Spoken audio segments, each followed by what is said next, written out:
We can't find it anywhere on YouTube. Can't find it in my videos so I can go look at the chat. Course not. Course not.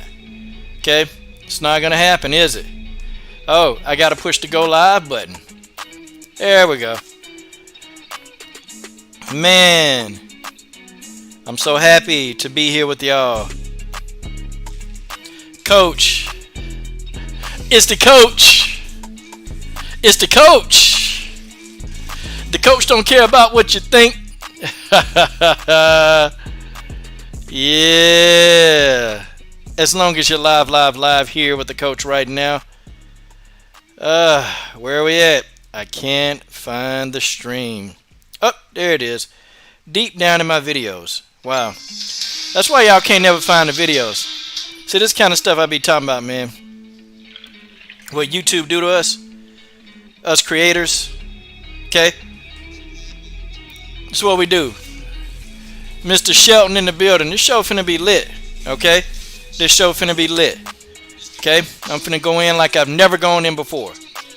I'm gonna go in like I've never gone in before. Because you're live on the Coachy Show. The Coachy Show live. Yes.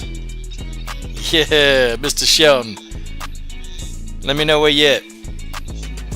Let me know where you at. Now they keep saying my videos are entertainment. It's sports. Let's get it. Let's get it. Yeah. Here we go. Here we go. Coach Sheldon Harrison, there never be no comparison. You're live on the show. Sit back and have a listen. Coach Sheldon Harrison putting all you troll to shame. Haters in my comment section can't stand my name. They say you hate my videos, but you watch until the same. Nothing else to do because your life is just lame. Because you're a simp like that. A wimp like that. I forgot. A blimp like that. Oh, so fat like that you a blimp like that. I don't give a piss. How you gonna explain this? Yeah. Come on in. Let's get this cracking, y'all. Hey, man, smash that like button on the way in, y'all. Smash the like button. Let's go. Okay? Even if you're coming in just to smash that like button. Okay? Let's go on and get these likes up. Oh, 4 people. Well, I'll stop the music in about 5. I'll stop in about 2 minutes. Okay? Jackson, Mississippi. Oh, man. You in the deep south. Mr. Sheldon, you in the deep south, man. You in the deep south. Well, I got a pretty nice little lineup for y'all tonight. We're going to cook. We're going to talk about Megan Anderson's response to people saying that she don't have a chance in hell against Nunes. Okay? We're going to talk about Jessica Andrade and Caitlin Chookagian. We're going to talk about Antonina Shevchenko. Where does she go from here? We're going to talk about crazy Jermall Charlo. Crazy Jermall. Jermall is crazy. Okay? Jermall, he's pretty down to earth. But Jermall Charlo is crazy, man. And I'm going to tell you, just better I can tell you about this darn Jermall Charlo fool. Okay? Dude a fool. And I'm just starting really not to be a fan of Jermall Charlo anymore. I'm just not, man. Like, I'm just not a fan anymore. The guy's just, it's too pretentious. Got a loud mouth. And, emotional. Cry over every little thing, man. Good grief. Somebody say one thing about him or criticize him. The man be, when I see you. Man, come on. That's all. That's what he do, man. Guy's crazy. He crazy, but somebody, man, he think that just because he a fighter, man, he think that he can, intimidate those that he feel are weaker or less than him, But we're going to talk about that. We're really going to have a discussion about that because I think Jermall Charlo is in for a rude awakening if he try to pull up on somebody. Especially in the street, man. He try to pull up somebody in the street, he in for a rude awakening. Let's go ahead and cut the music. Let's just talk, man. I don't care what YouTube doing on my channel at these times. I just really don't give a damn. Okay, folks. So let's talk about this, okay? Megan Anderson responded, okay? She responded. And, I guess she was kind of a little butthurt that I guess people would think that she don't have a chance against Amanda Nunes. Okay? She was kind of a little butthurt. That's why my title was all screwed up. Okay? Hold on. My title in my video is all screwed up. Are you freaking serious? That's why nobody's coming to the stream. Amazing, y'all. Amazing. Tell you, man, you get tired of YouTube, man. God, oh, man. Okay, give everybody a little chance to get on up in here. Who am I? Oh, Nunes versus. Yeah, he was disrespectful. He was real disrespectful to Blue Blood. And yeah, we're definitely gonna cook on that, man. It's holding my time up, man. I know Fred jump on here later. Gotta get this in. Okay. Dang, boy. Now I gotta put the names back in. I gotta do all this work. Antonina, Shevchenko. Boy, we got a lot to talk about there. Okay. Okay, we got a lot to talk about. Somebody told me, man, and this is stupid. Speaking of Jermall Charlo, bro. Somebody said, man, what somebody say? What did somebody? Somebody left me a dumb comment. It was real dumb. Okay, it was so stupid. Like, man, you be worshiping Valentina. You worship Valentina so much. I don't know why. You know. And then somebody said, do you think Valentina could beat Floyd Mayweather? You think Valentina could? You think she could beat like one of the Charlo brothers? And I'm sitting here like, are you stupid? Are you stupid? Like, who would even fathom that? Could one of the Charlo brothers or Mayweather beat Valentina? I mean, you talking about man versus woman? Like, I don't understand why people come up with these dumb narratives, man. I just don't get it. No, in a street fight, Valentina not beating up no Charlo brothers. That's just what it is. Okay? First of all, and it's like you got to explain this and break this down to slow people. Like, you got to do it. They outweigh the girl by what, 50, 60 pounds, man. In a street fight? No. She's going to get hurt. She's going to get dealt with. Street fighting and fighting in the octagon is totally different. I understand, you have your skill sets. You have everything that God has given you. But it's like, okay, no, man. And I get tired of people doing this crap, man. I get tired of people doing this crap. Like, are you people, I don't know, man. I don't know. It's really, some people are just that dumb. Some people are really, really that stupid. Hey, man, shout out to my man Dark Truth in that super chat, man. Super chat, baby. Super chat, baby. The Dark Truth is in the building. Okay? We're going to get that super chat rolling, y'all. Yeah, UFC 255, Shevchenko sisters. Listen, man, I'm going to tell y'all something about this. Antonina Shevchenko, okay? Antonina Shevchenko, she got to win. And I get tired of people doing this crap, man. I get tired of people. Antonina Shevchenko, she got to win. Folks, I don't know what to tell y'all. She really, truly got to win. And I just think that, she's going to have to go in, man. And she's going to have to get it done. Okay? She's going to have to get the job done. It ain't no, hey, we're going to do this. Hey, this going to happen. Hey, this, no. Antonina Shevchenko, she's going to have to get the job done. It ain't no, whatever else we think. Antonina, she got to get the job done, man. She got to. That's just what it is, She got to come out here and, she really got to do her thing. Okay, she got to put the tools and the pieces together. Because, people, they're going to be looking to take Antonina down. Okay? They're going to be looking to take her down. That's what they're going to do. Okay? They're not going to, they're not going to try to stand with her. It's stupid. It's foolish. Okay? They're not going to try to stand with the girl. They're not going to try to, kickbox with her. They're not going to do it. Everybody and their mama, they got the magic weapon now to beat Antonina Shevchenko. They got it. Okay, let's just take her to the ground. Okay? She's not going to be able to do anything on the ground. That's what people think. Okay? That's what the masses now who are going to face Antonina. I guarantee you that Ariane Lipsky, I bet you she's working on a ground game. I can promise you she's working on a ground game. Without a shadow of a doubt, she's working on her ground game. That's just what it is. Okay? And, I don't think, me personally, I don't think she got any intentions of, trying to, I don't think she got any intentions of trying to fight Antonina like that. They're not going to do it. Yeah, I don't think she got any intentions. I don't think she has any intentions of trying to stand with Antonina, and it'd be stupid for her to try to do that.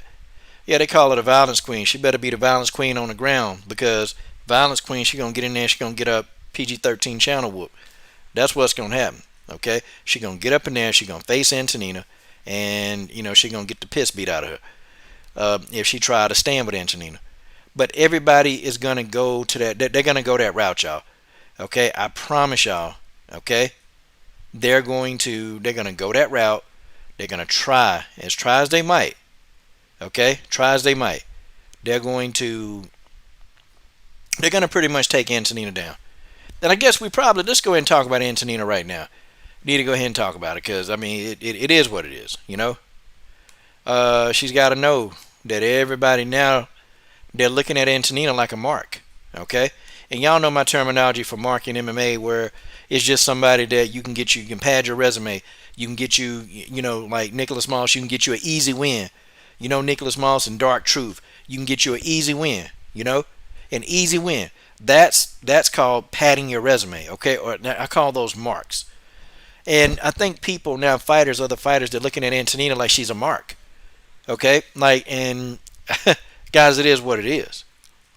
Antonina got to bring the goods. She gonna have to bring the goods. If she come out here and she let somebody take her to the ground and beat on her, like man, the Caitlin Chookagian loss, I just man, that was brutal. That was brutal. That was brutal. Okay, it was a beatdown. It is what it is. She tried. She tried. What's up, Ava Mahari?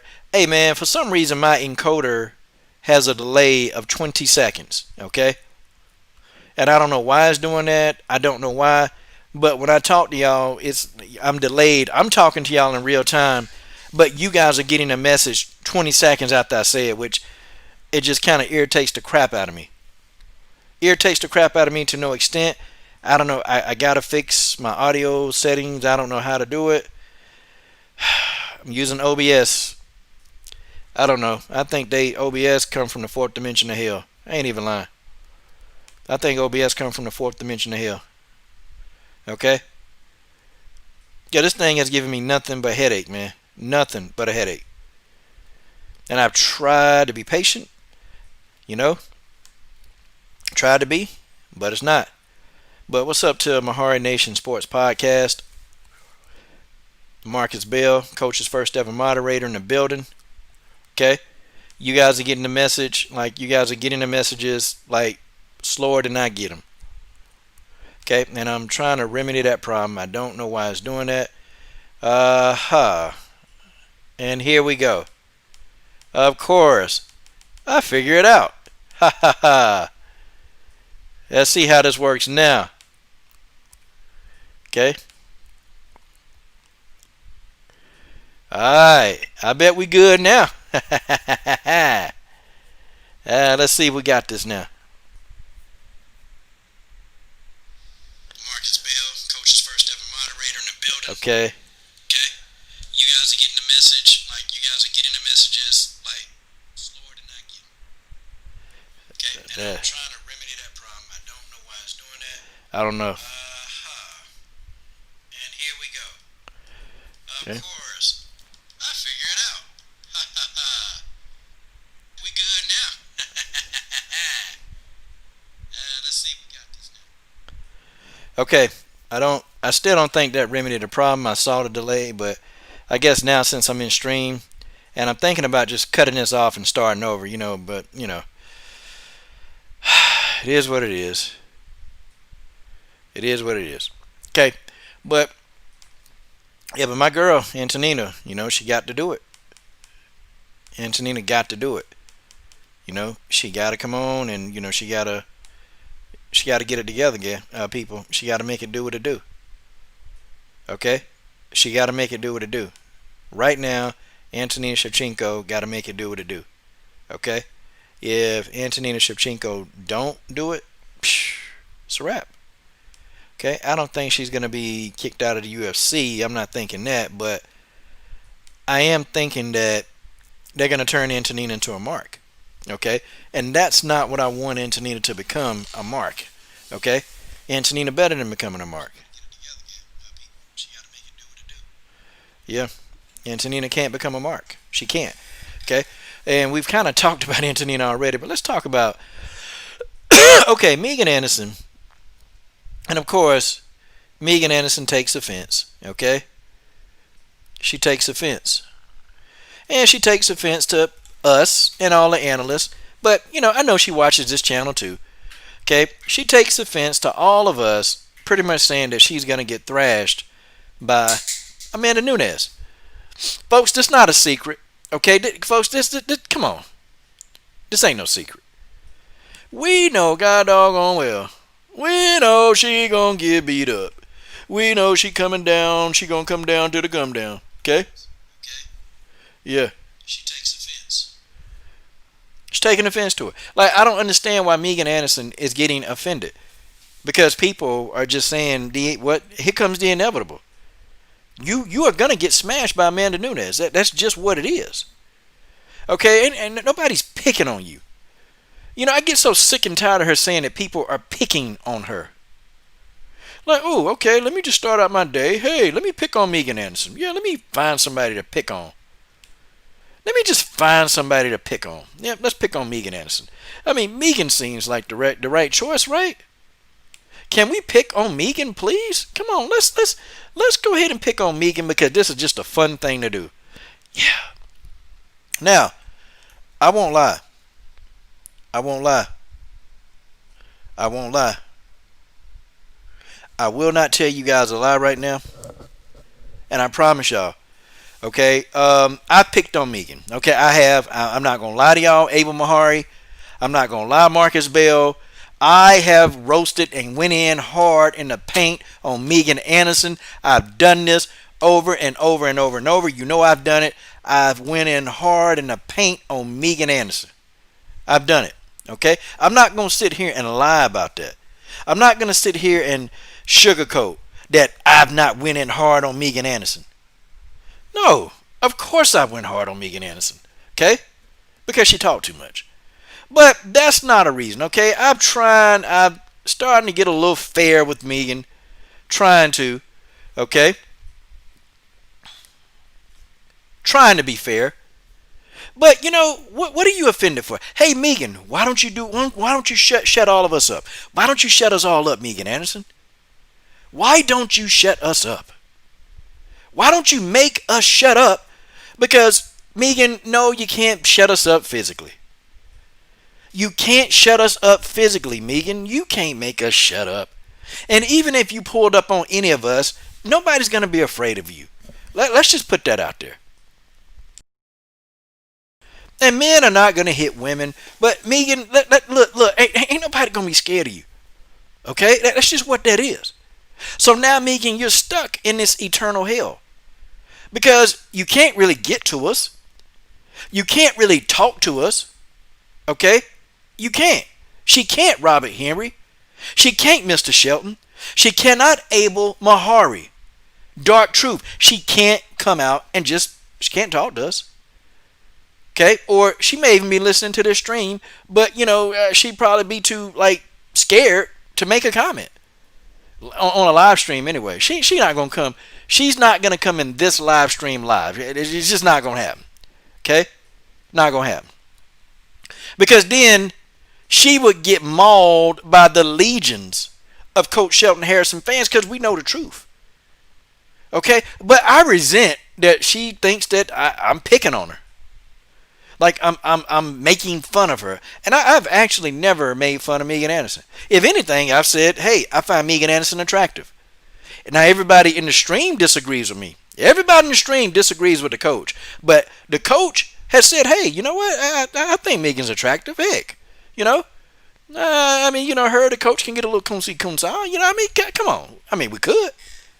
But, that's not the reason for this live stream. Okay?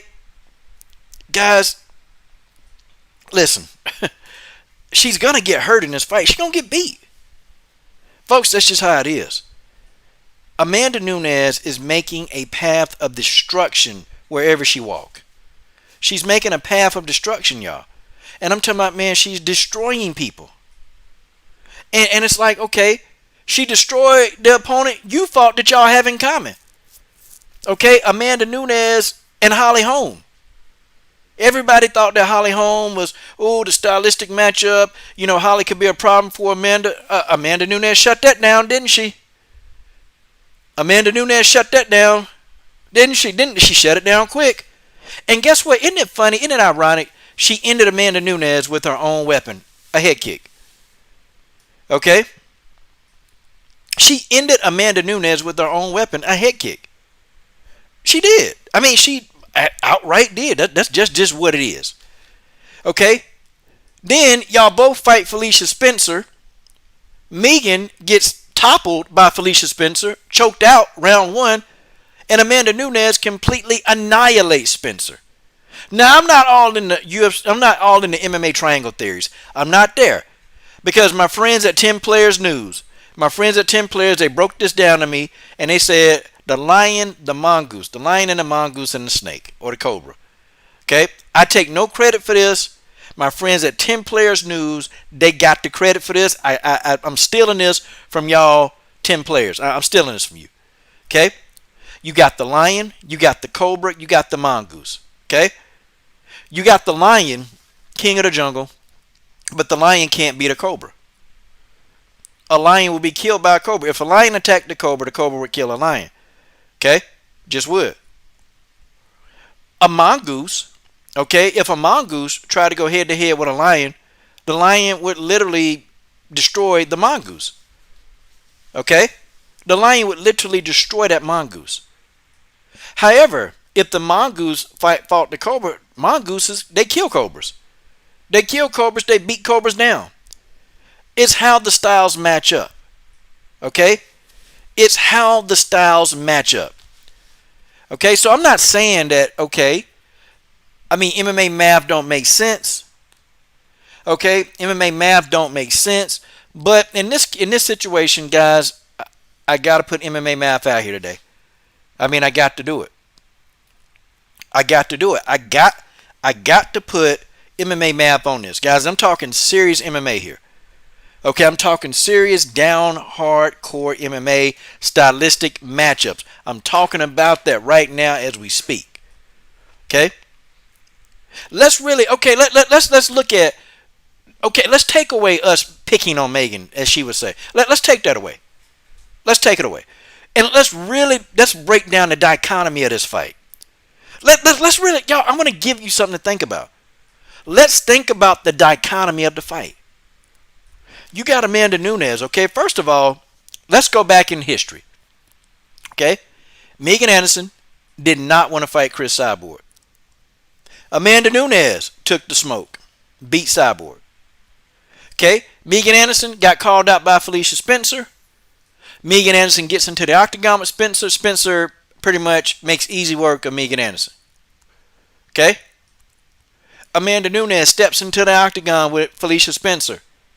Amanda Nunes played, laughed. Was beating Felicia and laughing at her at the same time. Amanda Nunes sitting in there laughing at Felicia Spencer. Like, do you know how humiliated Felicia probably was? Like, you sitting here, you looking at Amanda in her face, you trying to come up with offense, and you have Amanda Nunes sitting here laughing at you, smiling at you, giggling at you. Like, this is a big old joke. Amanda Nunes didn't take she didn't take the fight seriously. Honestly. And I even felt like there were times that Amanda could have got she could have got Felicia out of there. Seriously. There were times that I thought Amanda she pulled back. Like, she pulled back. She could have got Felicia out of there. She just pulled back for whatever reason. I don't know. But Amanda is destroying opponents that Megan fighting and losing to. Amanda Nunes is destroying those people. She's destroying those people. So the fact that Megan is upset, I can't really, you upset, you can be upset. Megan, you can be upset. Listen, we know the inevitable. Listen, girl, you're going to get a bag. You're going to get you a nice bag. Okay, at least if you can go a couple of rounds, maybe even go to distance with Nunes. Heck. Okay, just go to distance. You know what? That'll say a whole lot for Megan's career. If Megan Anderson can go 5 rounds with Amanda Nunes, if that could happen, oh my God. Do you know that Megan Anderson would be pretty much Megan would be thrown right up on top again? They would hail her as this great fighter, or oh, she's so tough, she's so durable. You're tough, you're durable, you're really tough, you really can fight. Yep, you're good. See, that's what the fans and the media, that's what they're gonna say about Megan Anderson. That's what they're gonna say. Now, folks, can we do anything about it? We can't do anything about it. That's just what it is. That's just what it is. Okay, that's what's gonna happen.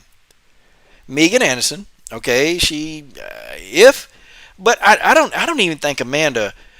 I can't even see Amanda Nunes trying to stay in 5 rounds. I think Amanda is going to get this fight to the ground, and I think it's going to be easy. Megan Anderson, her takedown defense is not great. It's just not. Okay, and if she want to get mad at that and tell me, oh, I'm what's wrong with MMA, well, I mean, the hell with you. Okay, if you want to tell me what's wrong with this sport because I'm criticizing or I'm stating a fact, you don't have good takedown defense, and it was already proven. It's already proven. When you fought Holly Holm and you fought Spencer, the takedown defense just wasn't there. It wasn't there. That's just how that is. That's just how that is. Okay? We can get around. We can say whatever we got to say. Okay? And if I take it a step further, if I literally take this a step further, ladies and gentlemen, okay, do y'all think Megan deserve a title shot? Because, see, Megan was the one running around here saying that she didn't think Felicia... Well, okay. In her words, Megan didn't really say Felicia didn't deserve a title shot, but she alluded to that. She alluded to it. She said that the UFC is always giving Felicia opportunities. Now, isn't that the same thing, y'all? That's the same thing, isn't it? That's the exact same thing. As alluding to, oh, well, she getting opportunities. Oh, she get these opportunities. Why is she getting all these opportunities and I don't? Why? That's in the mind of Megan Anderson. That's in the mind. Okay? So first of all, I thought Felicia Spencer, if anybody deserved a title shot, she did. Felicia Spencer fought Cyborg. Megan, you didn't fight Cyborg.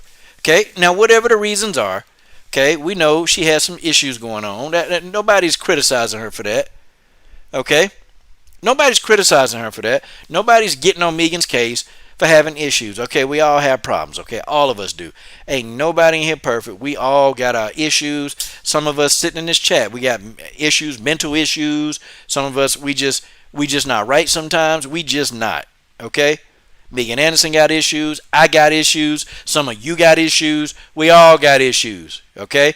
Ain't none of us right. But we can come on here and talk this MMA talk. Okay? I understand that. But let's talk facts. Let's talk facts. Felicia Spencer fought Cyborg. She didn't have to fight. I mean, Felicia could have ducked that fade. She could have literally said no. You didn't fight Cyborg. Felicia did. Okay, listen, it is what it is. Okay, Felicia Spencer, I mean, she beat Zara Fernando Santos. No, that wasn't like an awesome, great win. And then Felicia goes in and fights Nunes, okay? Well, she fought Nunes for the title anyway. But what I'm saying is, if we look at Felicia Spencer's, we look at her sure dog. If we really take a look at Felicia Spencer got a better body of work than Megan Anderson. Even though she lost, she was willing to take the fights. Felicia Spencer hasn't said no to a fight. Hell, even Holly Holm was like going back and forth before she finally gave in and they had to fight Cyborg. Okay, like, honestly. Felicia Spencer was like, nope, give me Cyborg now. Felicia didn't duck the fade. Felicia Spencer said, nope, I'll take Cyborg now. And you know what? I gotta give it to Spencer, okay? She a tough nut. Okay? She went in, and I think her quality win, she beat Pam Sorensen. That's a quality win. Okay? I don't care what Dana White say. Okay? That's a quality win. Pam Sorensen is one of the top fighters in the world. She beat Pam. Okay? She lost to Cyborg. They gave her a fight. Look, you got beat up by Cyborg. I'm going to give you Zara Fernando Santos. Okay? She beat Megan Anderson herself, beat Zara Fernando Santos, and lost to Nunes. So she done already fought two of the GOATs of MMA. Okay? Like, Felicia Spencer has already fought two of the GOATs in WMMA. She's already done that. So, I mean, to say that, oh, well, we're alluding that Felicia Spencer didn't, like, based on fact, she beat you, and she took the fight that you wouldn't fight. And then on top of that, she's beating people that you've already fought. She's beating them and destroying them. I'm talking about Amanda now. But Felicia Spencer, okay, is not afraid to take the fades. Megan Anderson, for whatever her reasons, I'm not saying her reasons were bad. I'm not, and I hope that, she's better now. But she had an opportunity to fight Cyborg. Fight didn't happen. Okay? We can say whatever. But I was right, and people was getting on me. Man, when I see you, I'm going to do this. Well, y'all ain't going to do nothing, okay? Listen, I done gave y'all ample opportunity. I done gave y'all space. I done told y'all to come do it. Because, if any of y'all over an opinion, and the last dude that was threatening me for months at a time, if you coming down here over an opinion, I'm going to kill you dead. Okay? I'm going to shoot you dead. There you go. I'm not even sugarcoating what I'm going to do.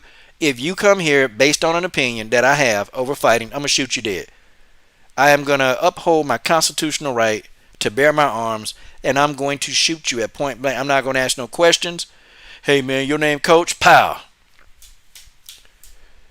Don't come here acting like you got a vendetta and you got a beef over an opinion on YouTube. How that's going to sound? How's that going to sound? Oh, well, I came down there to deal with Coach, and well, I got my leg shot off, but I made it through. But Coach, no, I ain't no hoe. Stupid. Either you're going to be dead in jail. Either you're going to be dead in jail, okay? Because I'm not playing the games with some of you dudes y'all infatuation with Megan Anderson. I'm not playing with y'all dudes, okay? I'm not playing with y'all at all. So the thing of it is, it's my opinion, it's my view, and I'm going to keep my view. I don't care what y'all say. I don't care. But I'm keeping my view. Ava Mahari, right? Tay Brown, Marcus Bell, okay? Okay. Oh, man, my man House Terragan back in the building. House Terragan back in the building. That's my boy. That's my brother. Okay? Hey, what's up, King Tay? I gotta get back to you. Hey, thanks for the good message this morning. It was cool. I gotta get back to you though. Cause I was busy. I was definitely on a frustration kick there this morning. So I ain't talked to nobody. Stuff happen. Stuff really do happen. But we're not picking on Megan, okay? We're stating facts. We're stating facts, okay? We're stating facts. If, and dudes, you can't handle that opinion, you can't handle that view, okay, fine. But I will uphold my constitutional right, and I will blow a hole in you. I will blow several holes in you, okay? So just keep that in mind when you say, I'm coming to see you. Where you at? Oh, yeah, I tell you exactly. I tell you where I'm at. You can come. But, don't be stupid. Don't come to a foreign place. Don't come to a place that you don't even understand the layout of the land. You don't know the layout of the land. Well, I got my leg blown off, but I got my arm shot. But hey, I'm a real N-word. Yeah. Like, come on, man. Stop it. Some of you dudes are just ridiculous. Some of you dudes are ridiculous. And y'all defending Megan. And you know what? Y'all know Megan going in here to get destroyed. Y'all know she is. You know that Megan is... Like, guys, it's what it is. I did a fair breakdown.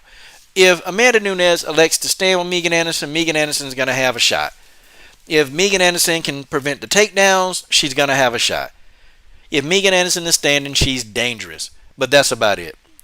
I'm tired of Megan Anderson. Let's move on to Andrade versus Chookagian. I am doing a comprehensive breakdown. Okay? I'm doing a comprehensive breakdown of this fight. Film study breakdown.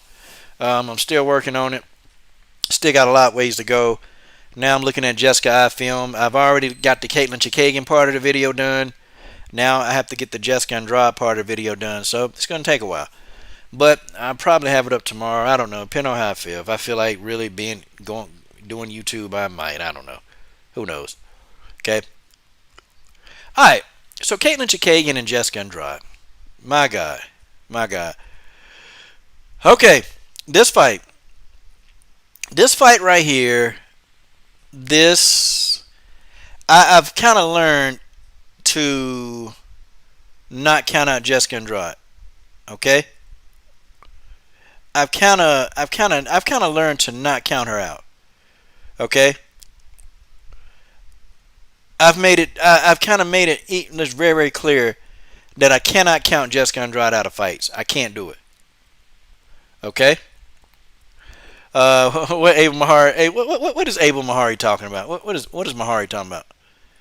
Oh, okay. What did Mahari say? Would a Bart Simpson prank phone call be acceptable? Yeah. I'll play along with it, Abel. I'll play along. I'm a good actor. I'm a good actor. You know. I'm a really good actor. I could act if I really, I can play it off. Combo breaker. I think Macy Chasson got hurt. I think she got hurt. I think she got injured because Macy not gonna really be pulling either one or two things. She got hurt or she caught COVID. Those are the two main things going down there. Okay, she got hurt or she caught COVID, which I hope neither one happened to her. Even though I got some names for Macy Chasson. Okay, I'm still a little salty. I'm still a little salty though. She was picking on Valerie Loretta like, she's some. Don't you get Macy Chasson remind me of one of them people, and y'all know where I'm going with this. Y'all know where I'm going with this. Macy Chasson remind me of one of them people that they don't want to wear masks. They go into the stores and they get upset. They get upset when somebody is speaking in a whole nother language. Yeah, y'all know who I'm talking about. Okay. She reminds me of that she was trying to police Valerie Loretta's channel, and I thought that it wasn't classy because you have all these other people. See, that's my axe to ground Macy Chasson. Okay, like really, are you? I mean, y'all know the girl immature. Well, she 21. Okay, she doing what 21-year-olds do. They twerk on Instagram. That's what they do. Okay, they don't have no common sense. Okay, they have no common sense. Valerie Loretta don't have common sense yet.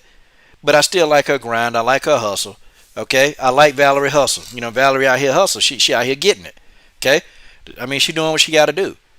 She knows she look good. She know her body look good, and she flaunting it. She using it to her advantage. Valerie Loretta making money outside of the octagon. You can't like hate on somebody because they're making a paper. She's still going in there winning. Okay, she's not losing. I mean she's winning. Okay, long as she winning, she doing what she do. Cause let's face it, Bellator don't pay that much. Bellator don't pay that much. They don't make that much money in Bellator. You know what? If a female got to do what a female got to do, I don't criticize a woman for going to do what it is she have to do to keep food on the table. I don't do that. And she doing what she got to do. I mean, what, y'all think Valerie Loretta, because she was, a master Taekwondo? She ain't got no master Taekwondo money. Taekwondo ain't paying like that. She ain't got no bags. She ain't getting no bags in Taekwondo. Ain't no bag. The girl said, look, I got a body. I know what I'm doing. Guess what? Okay? Yeah, stamina. It's either going to be, okay, it's either COVID, she caught COVID, or she got an injury. That's what it is. It's either going to be COVID-19, which has been happening to a lot of fighters. A lot of fighters out here. But, hey, y'all, listen. I'm going to tell you something. Y'all know some of these fighters, they so stupid. And I hate to refer to some of these fighters as being stupid. I hate to. Some of these fighters are stupid.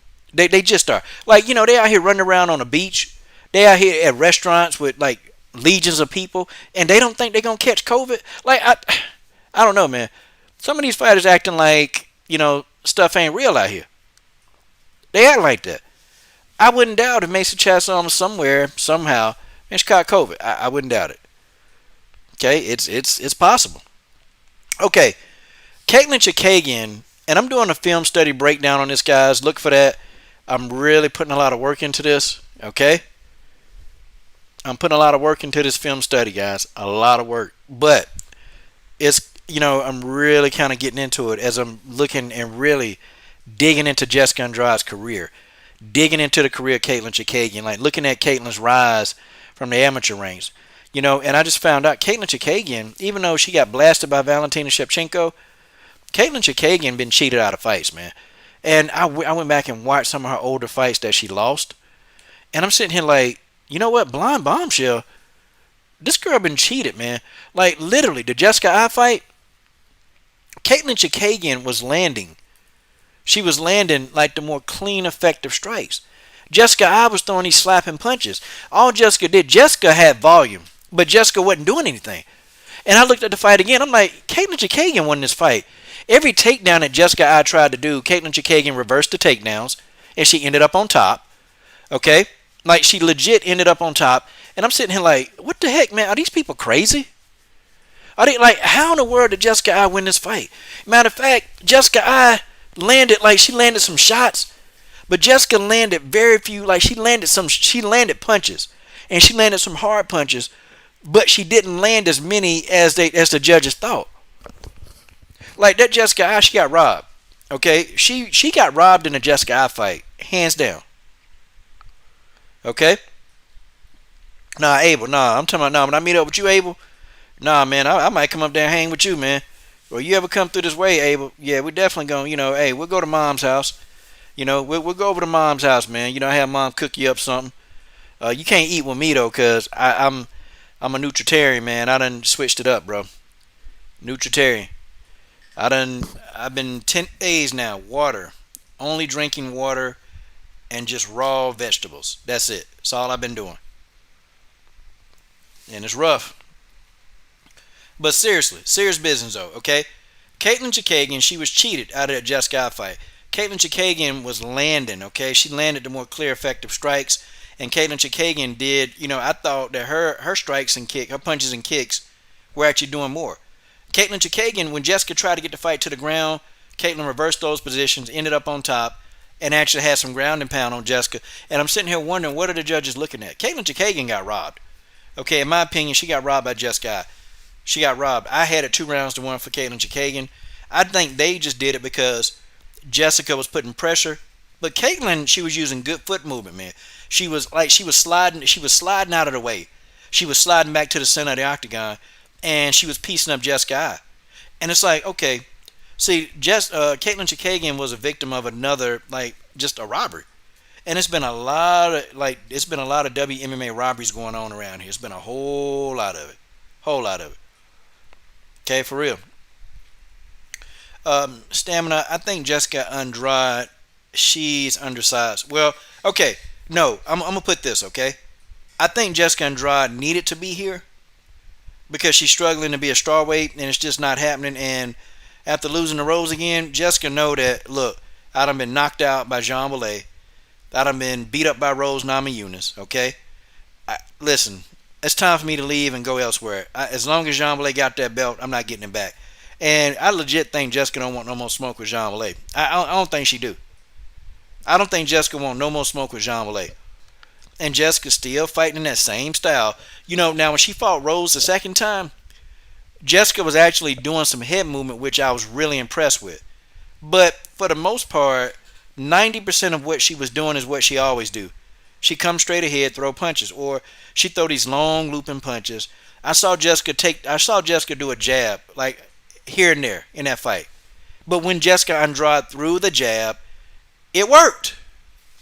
She caught Rose with the jab.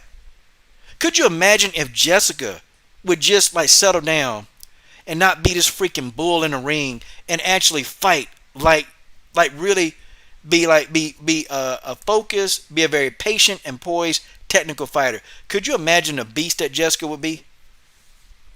Andrade, she never would have got knocked out by Jermall.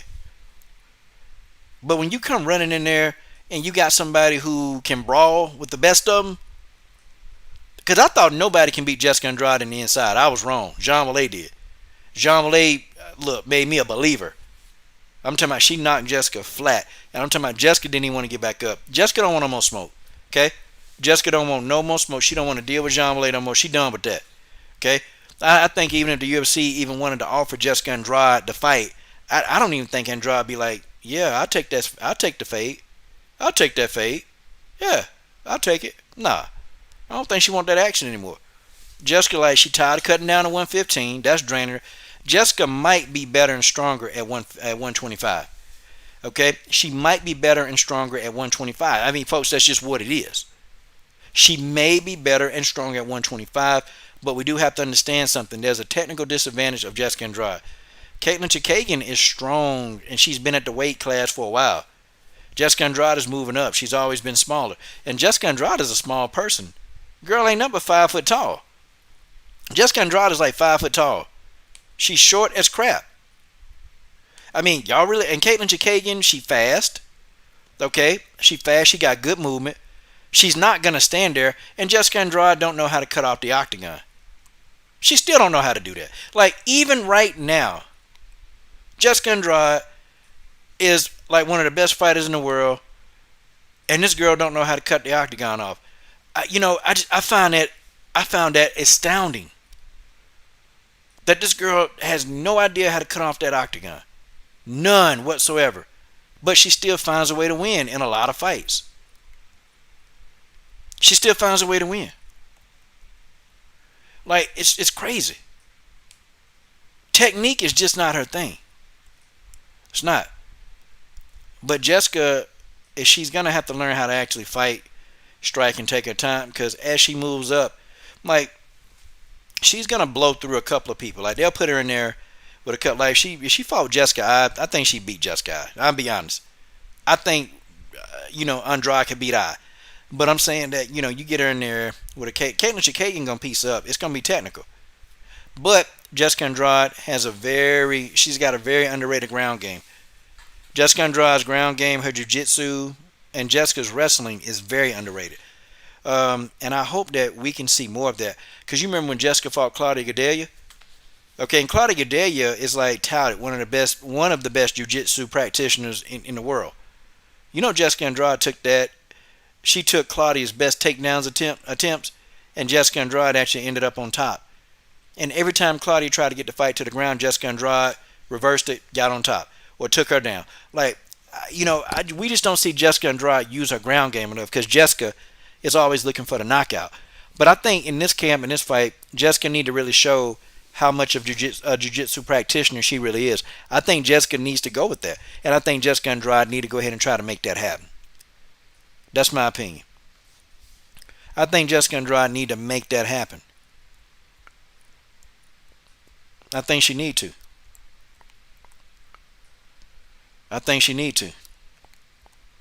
Okay? And I think it is what it is. Okay? I think everybody need to be like, look, Jessica Andrade has a chance. Okay? Jessica Andrade, she has a chance to win this fight. I give more of the advantage to Caitlin Chookagian. But Jessica Andrade has a chance to win this fight. She does. It is what it is. Wow. Can't believe it. Many of you can't believe it either.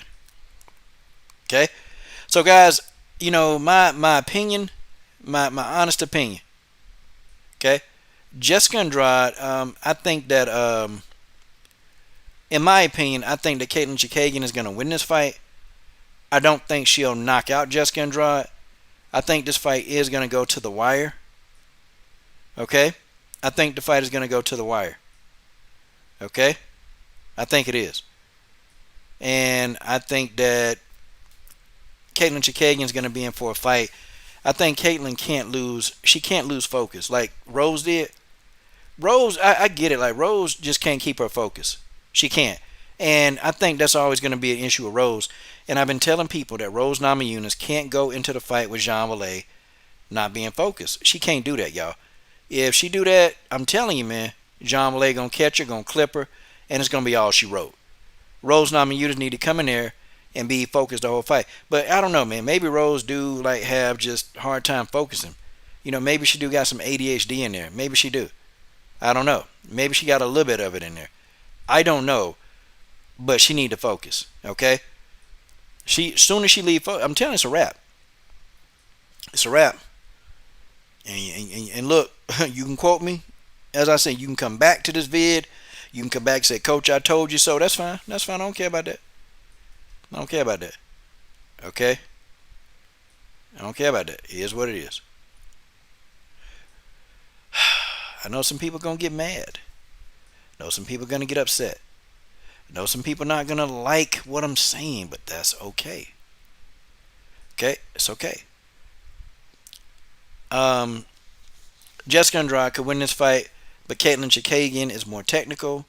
She's a bit more skillful, and when Caitlin Chookagian gets on your back, when she gets on your back, that's it. See, Caitlin will begin to put her weight on you. Okay, Caitlin will begin to put her weight on you, and see, Caitlin makes you carry her weight, and see, that's really a problem. That's really a problem. Okay. Now PCBA's Jessica had a problem making that weight. Okay.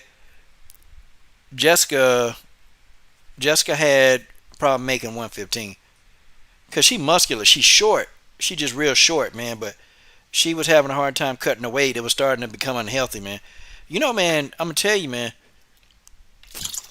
A lot of fighters trying to fight at weight classes that they shouldn't be at, they run the risk, man, of shutting down their kidneys. And I'm telling you, once that happens, that's it. It ain't no coming back. Ain't no coming back. Once you're on a dialysis machine, that's it. Okay, there's no diet that can help you restore your kidneys once your kidneys are gone. It's just not gonna happen. And a lot of these fighters run. Jessica was dehydrating herself to the point where she was just killing herself to make the weight, man. And that's never a good idea. That's never ever a good idea. So she did the right thing by moving up. Jessica got to get used to the weight. Caitlin, to me, I think she's tall. Caitlin is strong to be so skinny. She's tall and skinny, and you know she's gonna have her hands full with Jessica. But I think Caitlin will be able to do what she needs to do to get Jessica out of there. Okay, all right. Let's talk about Antonina Shevchenko. Antonina Shevchenko. Goodness gracious, folks, it's getting close. Okay, Antonina got to have a real good fight. Antonina got to have a good fight. She got to have a good fight. And I think she's gonna have to win this fight. She's fighting the violence queen Ariane Lipsky. Listen, I mean the jig is up. Okay, everybody and their mama is going to. Everybody and their mama. They're gonna try to take Antonina to the ground. Okay, the brother XA Gucci in there. Shoo, man, boy, you worry too much. I hope you don't worry about this for big things in life, boy. The brother XA Gucci. I knew he was a moderator on this channel. I knew he was. But we got him now. We got him back. Alright. Antonina Shevchenko is at a crossroads right now. Okay? I think fighters and managers, they're going to start thinking that Antonina is a mark. Now, if you guys don't know what a mark is, for me, a mark is just a journeywoman or somebody that people try to get into the octagon and get a win. Antonina, she's not there yet, okay? She's not a mark. Not right now. But Antonina Shevchenko, she's going to have to do something in this fight. And Ariane Lipsky, she's going to do everything she can to get the fight to the ground. Okay? Everybody know. Because everybody believed that Roxanne Modafferi gave her a blueprint. The beating she took from Caitlin Chookagian was just... I don't think she's ever been beaten up that badly in a fight. Okay? I don't think she's ever been beaten up that badly in a fight. But Caitlin Chookagian, she beat Antonina up. I'm talking about she did a number on. It was so bad. I ain't even want to do the post fight analysis. I'm being honest. I didn't even want to do the post fight analysis, man. That Antonina had gotten beaten so bad in that fight. Man, I'm talking about Caitlin had Antonina on the ground on a mount, and she was throwing elbows and punches, and I'm just like, she about to stop Antonina. I said, damn, do something, Antonina, do something, you know. But Antonina was able to survive. One thing that I will say, Antonina, her submission defense is pretty good. Like, trying to submit Antonina is not going to be very easy. But her submission defense is actually very good. Her survival instincts kicked in when she was getting ground and pound. It is. Her survival instincts kicked in, and she was able to hold off Caitlin Chookagian and actually survive and get to the end of the fight. She was actually able to do it. But see, Caitlin Chookagian, not stupid. She wasn't going to stand. Roxanne Modafferi wasn't stupid. They not standing with her. They ain't going to try to. All of them, they took Antonina to the ground and they had success. So Ariane Lipsky is going to try to do that. She's going to try to make that happen. But I think Pavel is going to have another plan. because you start losing, but the way that she lost, to Caitlyn, that could take a fighter one or two ways. The fighter may lack confidence, and I know Antonina and Valentina, they're cold, but they still people. Okay, and we as humans sometimes when we fail at something or something don't go the way we want, sometimes we do lose confidence. That's just life. That's just what it is. Sometimes we lose our confidence. Sometimes we don't understand what to do. We lose confidence. Okay? Yeah. Yeah, I think she's okay physically, but I think mentally, she didn't think that she was gonna get a beating like she didn't think that. She didn't think that that kind of beating would happen. She really didn't believe that. And so it happened. It happened to her. But the thing of it is, the problem is, and I've said it, is that her stances, they're too high. She's in a Muay Thai stance in the octagon, and unfortunately, that's not going to work because people are going to go. They're going to shoot for the legs, and they're going to take her down. Or Caitlin Chookagian just grabbed her by the waist, and this was kind of crazy because Caitlin Chookagian, the first takedown, she didn't even do like a single leg. Like she grabbed Antonina by the waist, she picked Antonina up and just threw Antonina to the ground, and I'm like, whoa, okay, okay, wow. Okay, so Caitlyn was able to do that, relatively, easy. Okay, it's like Antonina wasn't defending. And it's like, I don't know, man. At 125, I just think it's like Antonina, like she don't have the strength. Y'all know what I mean? Like, it's like when I saw her fight, man, an MMA bout, when I saw her fight at 135, she seemed to be like relatively healthy. She had the strength. To me, at 125, she don't seem healthy. She just don't seem healthy, like she had the energy to do what's necessary. Like you can tell, like even on the scales, I'm kind of looking at her, and it's like, she looked a little drawn in. She looked really, really drawn in, and I'm like, why? Why are we doing this? The 125-pound division, the 135-pound division is wide open right now. Like literally, like it's wide open for her to come in, be at a comfortable weight, and fight. Me personally, I never understood why she went down to 125. I don't get it. I don't get it. I just don't get it. It didn't make sense. I figured, okay, well, she can go to 135 and really do some damage. She's comfortable. She don't have to cut as much weight. She'll have her strength, and she'll be able to do what I know she's capable of doing. She'll be able to do what I know she's capable of doing. Now, people got to understand Antonina isn't Valentina. She's not. Valentina's not a volume puncher. Antonina is going to come in there and throw punches. Antonina's going to throw a lot of punches. And she's going to try to upend and upset. She's going to try to make you, Antonina going to make you fight. Okay? She's going to press the action. She's going to come forward. She's going to stalk you and she's going to hit you.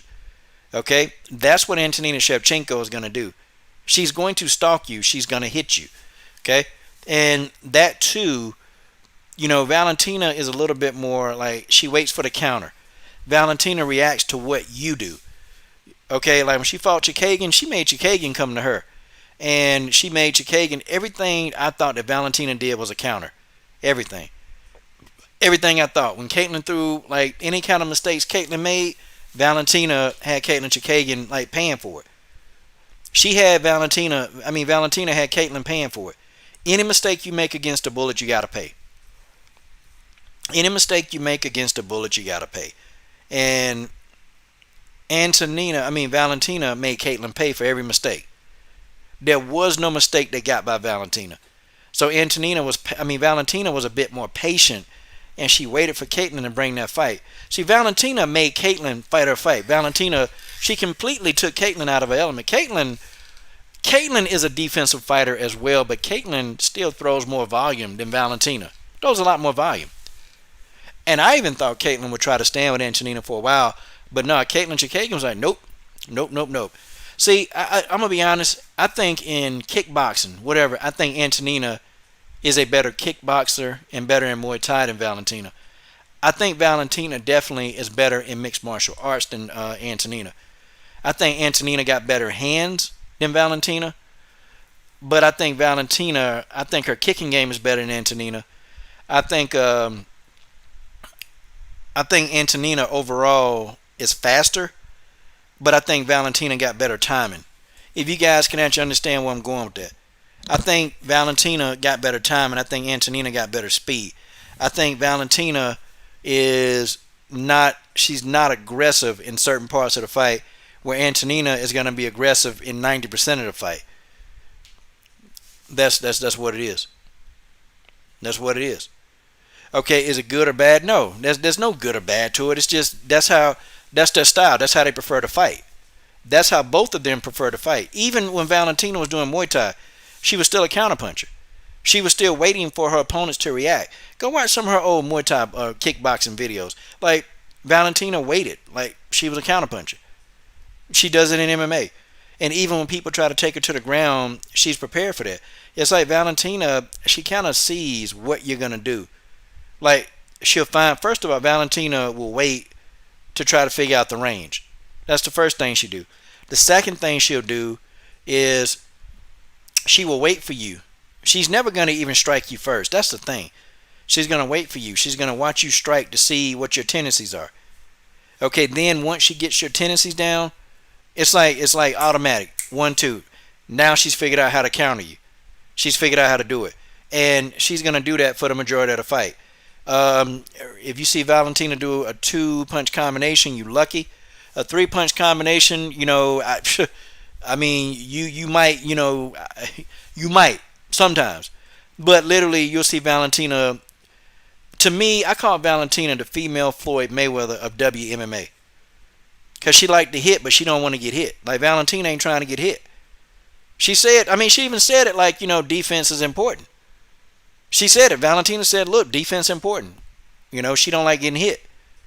She don't like getting hit. Like, she said, and Valentina was like, yeah, if you get hit less, career lasts longer. Defense is very, very, very important. Very important defense this is. That's what she was saying. So it's like, okay. But then you look at a lot of her fights. I mean, when she fought Nunes the first time, yeah, Nunes cut her open. Okay? She fought Liz Carmouche. Liz Carmouche did an illegal up kick, and Valentina got a cut. But for the most part, how much damage do y'all see Valentina get? Like, have y'all ever seen Valentina with, like, an abundance of damage? Like, seriously. An abundance of damage. Like, not really. Valentina don't take a lot of damage. And see, that's saying something. That's saying something in the sport of MMA. She don't like to get hit. She don't get hit. Valentina will ignore a referee when the referee say engage. Valentina not listening to that.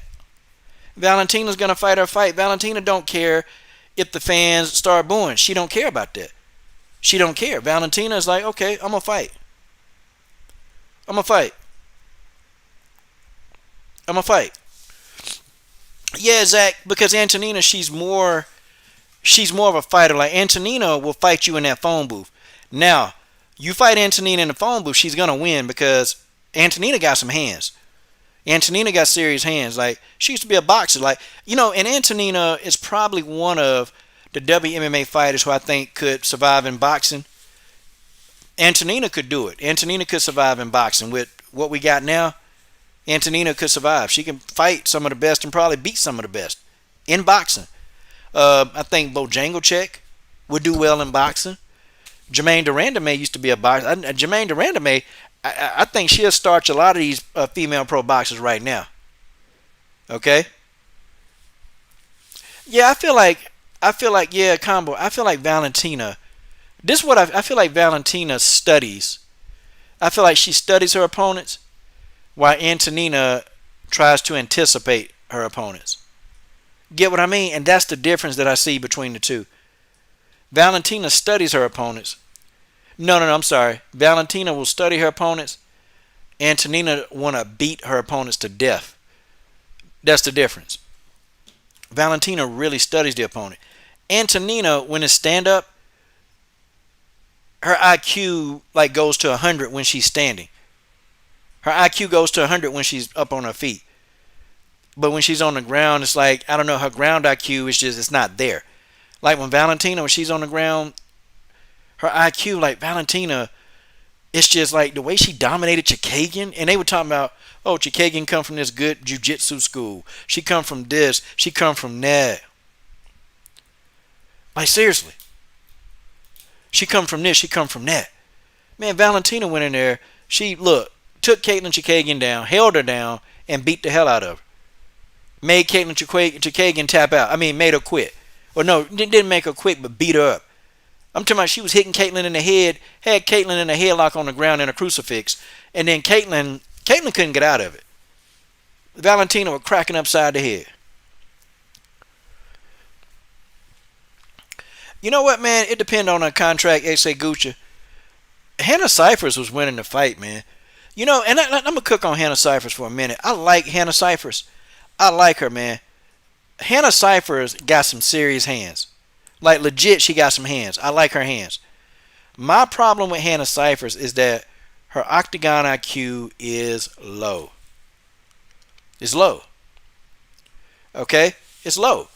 Like, her octagon, like, she do stuff in the octagon that I had to shake my head. Did you really just do that? Like, is she serious? Like, when she had Mackenzie Dern beat.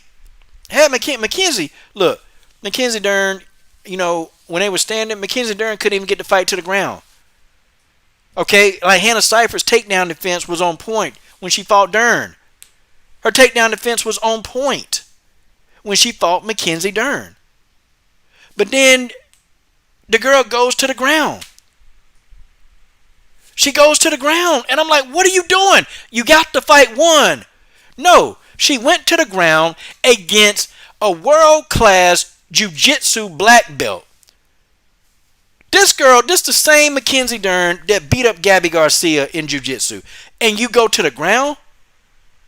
Like, somebody didn't educate you. Like, look, don't go to the ground with her. Don't try to prove that you got good jiu-jitsu. Don't do it. Had Hannah Cyphers fought that way, she would have had an upset. She would have had an upset. Hannah Cyphers is a physical specimen. Hannah Cyphers got the physicality to be great. But Hannah Cyphers don't have the mental. She don't have the fight IQ down. She's not an intelligent fighter. That's my problem with Hannah Cyphers. Hannah Cyphers all day. I wish I had athletes like Hannah. Because you know Hannah Cyphers be the one. First one be in the gym. Last one leave. Work hard. But now see all that hard work that Hannah Cyphers do? Hannah Cyphers, she got to learn octagon IQ and patience. She got to learn octagon IQ and she got to learn patience. And Hannah Cyphers don't have the patience or the octagon IQ. And that's why she keep taking these L. She ain't ducking phase, but then look too, man. The girl done fought 4 fights in 6 months. Dude, that's madness. Your body ain't had time to recover. You back in another training camp.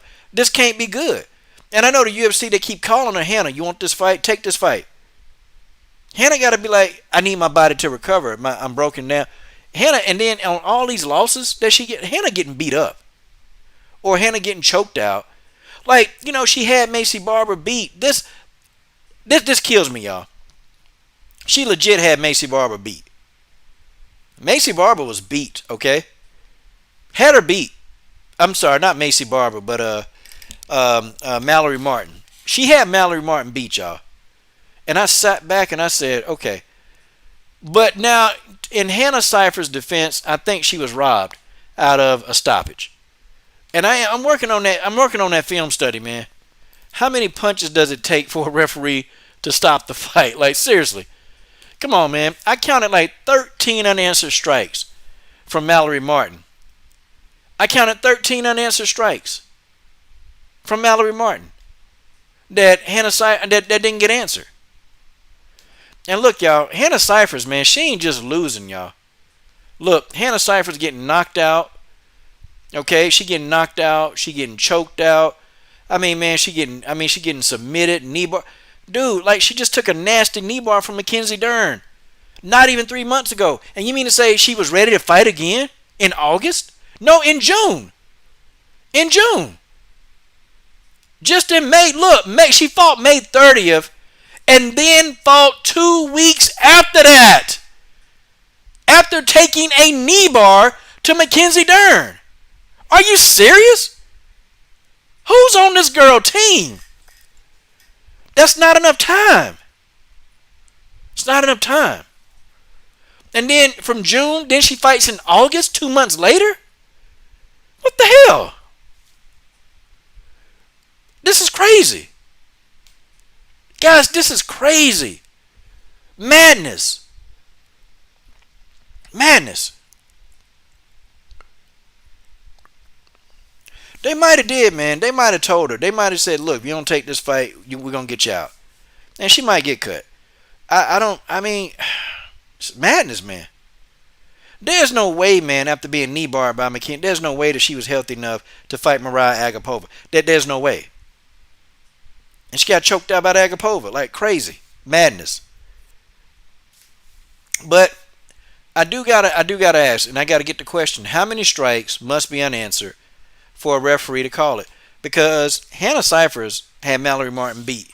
Okay, I'm gonna look it up right now. How many unanswered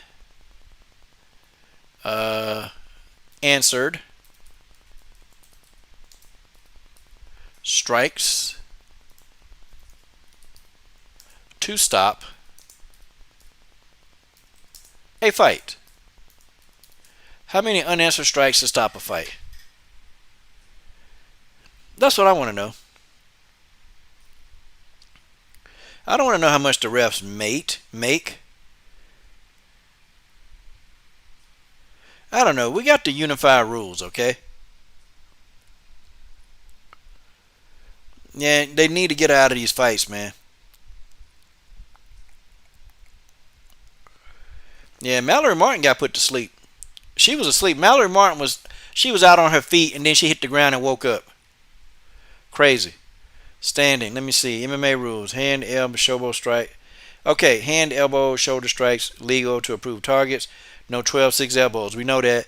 Kicks allowed to head, body, and legs. Kicks allowed to knee, body, and head. Okay, you can foot stomp. All throws and takedowns legal except any technique which spikes their opponent's head. Like no pile driving. God, dog. Okay. Standing fighters allowed to kick a down opponent in the body and legs. No stomping. Stomping kick must have an arching motion. Okay, so you can stomp somebody in the stomach then. Ground, submissions. Let me see. Slamming a fighter allowed but must not spike an opponent under their head. Well, Jessica Andrade did that. Jessica Andrade should have been eliminated. Jessica Andrade spiked Rose Namajunas onto her head. Jessica, that should have been a no contest. Man, a grounded fighter is determined by anything other than the soles of their feet touching the mat. Okay, I don't want to hear about illegal. I want to see when are they going to stop this fight. Okay, a fighter is not intelligently. Okay, the referee stops the fight if the fight is over. Okay, the referee stops the fight if the fight is over. Reasons for stopping the fight include: fighter is not intelligently defending himself or herself. Fighter is taking excessive unanswered effective strikes. So there's not a number. There's not a number of how many strikes that a person must take for him to stop the fight. But it is saying that, okay, fighters taking excessive unanswered effective strikes. Okay, knockdown where a referee cannot tell if the fighter is okay. If fighter turtles up and is motionless, a scream from a fighter indicates a verbal submission. Okay, like what's her name? Emily Whitmire verbally screamed. Okay. Okay, and that's it. The rules are pretty simple for a referee.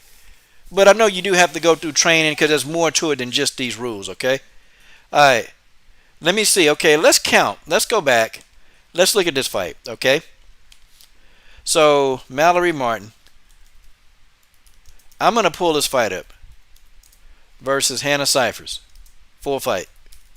I'm going to pull it up. Okay? And we're going to see how many unanswered strikes. We're going to count them right now. Because you're live on the Coach's Show, live.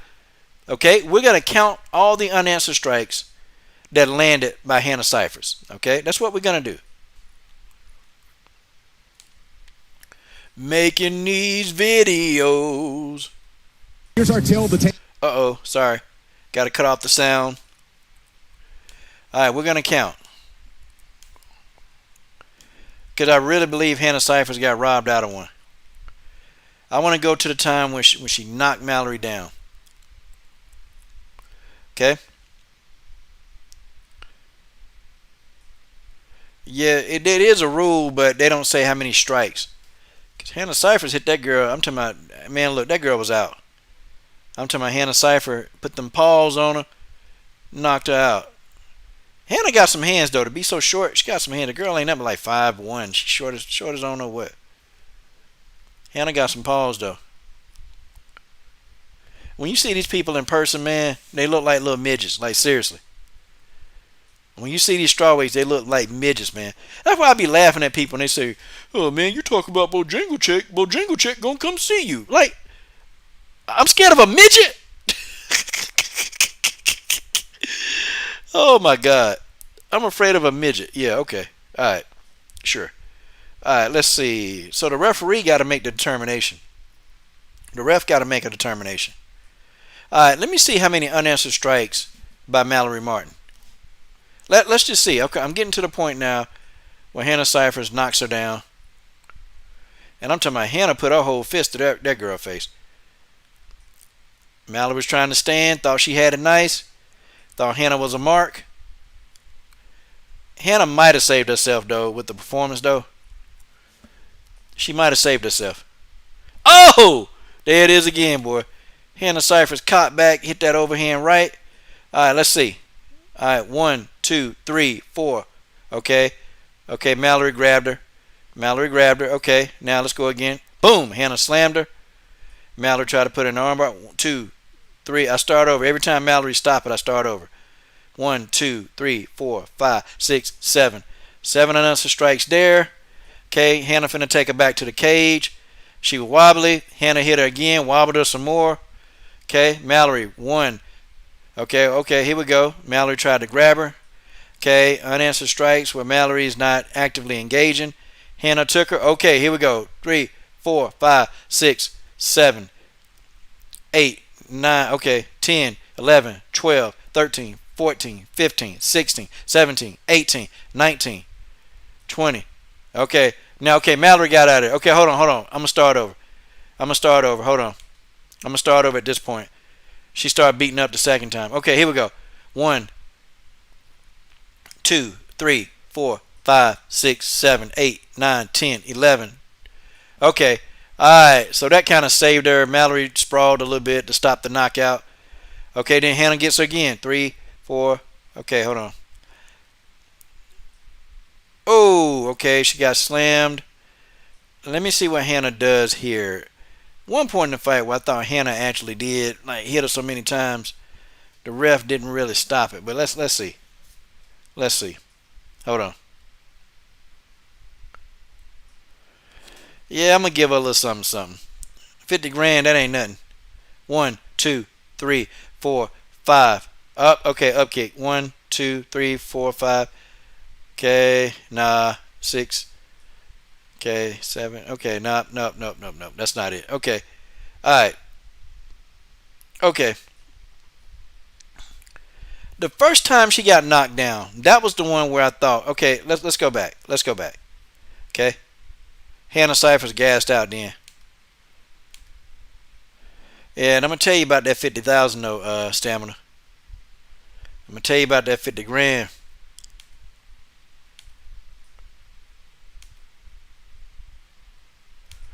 I still gave her 20. I still gave her $20. But you know, hey, if y'all think I need to take it out now, okay, let's see. Now she popped Mallory.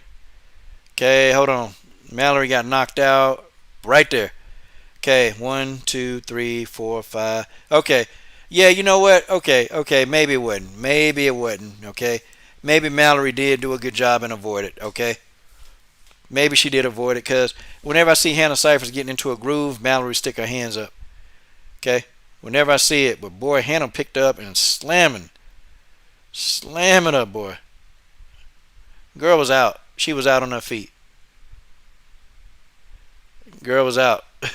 Hannah Cyphers knocked her silly, and then hit her again, staggered her.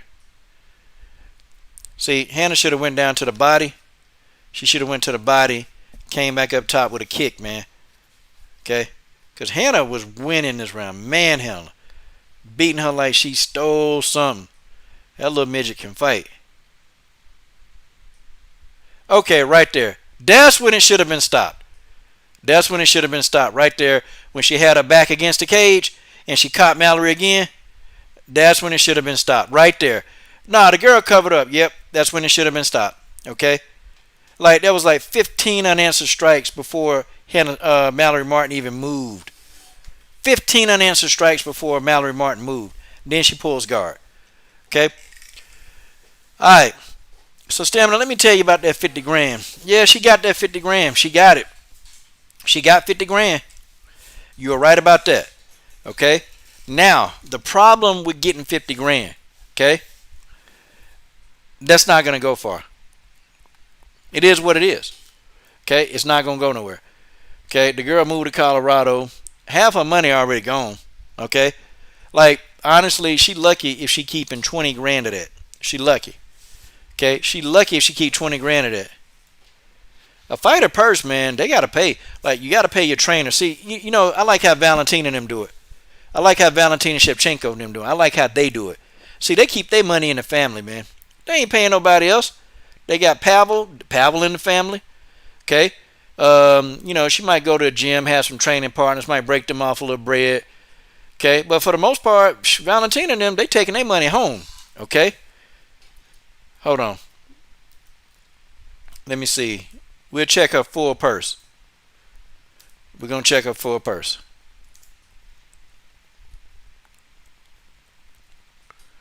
Okay, we're going to look at fighters' payouts. Okay, now, this might not be accurate. Okay? This might not be accurate, y'all. This might not be accurate because Roger always tells us that these people really don't know. Okay? But this is a ballpark figure. Okay, so Shayna Dobson got $14,000 to show, $14,000 to win, a sponsorship bonus of $5,000, performance bonus of $50,000. So yeah, she got $83,000. Yep, you're right, Stamina. You're right. Let's take it down. She got money. She's got enough money at least to last her. Let's take it down. We're gonna do it for the youth. We're gonna do it for the youth right now. Okay? We ain't giving Shayna Dobson nothing else. We done. Stamina, you're right. I was wrong. Okay?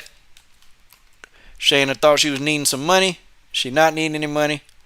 Okay. Okay, youth.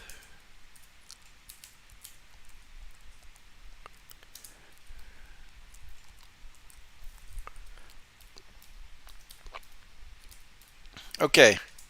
So what I've been doing, I've been taking money, and for some students that they don't have it because their parents are either out of work or their parents just they don't have it. Okay, I've been giving youth. I've been giving youth like my PayPals and my Super Chat. Yep, it's gone. It's gone. Oh, this is my Cash App right here. That's not hers. I'm gonna take the picture down though. But that's what I've been doing now is been giving my Super Chats. Okay. I've been giving my Super Chats and my YouTube money to students that parents that they're out of work and you know they don't really have the money to really go get like wholesome food. Like they gotta eat. You know, they getting school lunches. They getting school lunches in which that's one of their meals, but then they don't get breakfast. They don't get a dinner, which I don't eat breakfast. I'm opposed to breakfast, but you know, that's the culture that we in. You know, people eat breakfast. So, you know, the kids aren't getting 3 squares a day. So that's what it is. Okay. Yeah, we're going to stop Shayna bread right now. Okay. We're going to stop Shayna bread.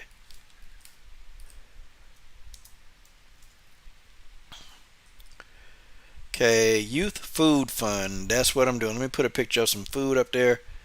Some real food. Not none of this garbage. Okay. And yeah, man, it'll just, I mean, it might not be like, you know, it might not be like legions of groceries, but it'll be something that they can get, you know? It'll be something they can get. Let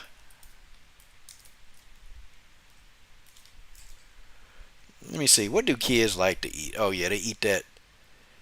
They eat all that. They eat that hot garbage. They eat the Takis and they eat all this hot garbage. They do. Boy, they do. I done lost 20 pounds, boy. When I lose the rest of this weight, which I got 10 more pounds to go. Like I got up to 189 pounds, and I'm like, oh, I'm too heavy. Because normally I walk around at about 168. So when I got up to about 188, I said, oh, time to lose. Time to lose. So I'm back down to 174 now. I'm back down to 174. So when I do that, then I'll talk about some of that stuff. Yeah, we gave Tanisha a little bit of money too. We gave Tanisha. Yeah, you know what, man? I think we probably might want to get the champ back on here, man. We probably might want to get the champ back on here, like for real. Going to get the champ back. You know, I be calling her the champ. She think it's funny. I be like, listen, you got to speak those which is not seen into existence. And she said, okay, I'm gonna remember that. That's what I do. I be calling her the champ. I be calling her the champ. We got to get the champ in there. Okay, you food shortage food fund during school. Okay, you know, some kids they really don't have it. So you know, regardless, I've taken some of my own money anyway and done this, but I'm still gonna do it. Okay. Yeah, hey, yeah, I sent her some, man, but you know, girl just made about 80 grand, so I think she'll be okay. Yeah, man, I sent her $20 though. I sent her some bread. I sent her a little bit, but I'm gonna go ahead, man. I'm gonna do it. I'm gonna do it for what I've been doing for the last I've been doing it since school started back. So for the last 2 weeks, I've been doing it because it's some kids, man. They ain't even eating, man. And I figured it out, man, because you know I deal with children, and you know some of them they ain't eating. So you know I'm taking my money. I'm taking whatever YouTube money I get, and you know even if it's one or two or three, you know I'm gonna just go get them like some food to eat during the day. You know when their parents trying to find work or you know 'cause they ain't eating. So I'm good with that. Nah, I ain't giving Shane that bread. And I'll show you. You know what? When I do this, I'm gonna make a video of me going shopping. I'm gonna make a video of me going shopping for them kids. Like I'm gonna do it. I'm gonna make a video. So yeah, speaking into existence combo. All right, we got so far off topic. So far off topic. So far off topic. It wasn't even funny. Okay, guys, here we go. Here we go. This boy Jermall Charlo. My God.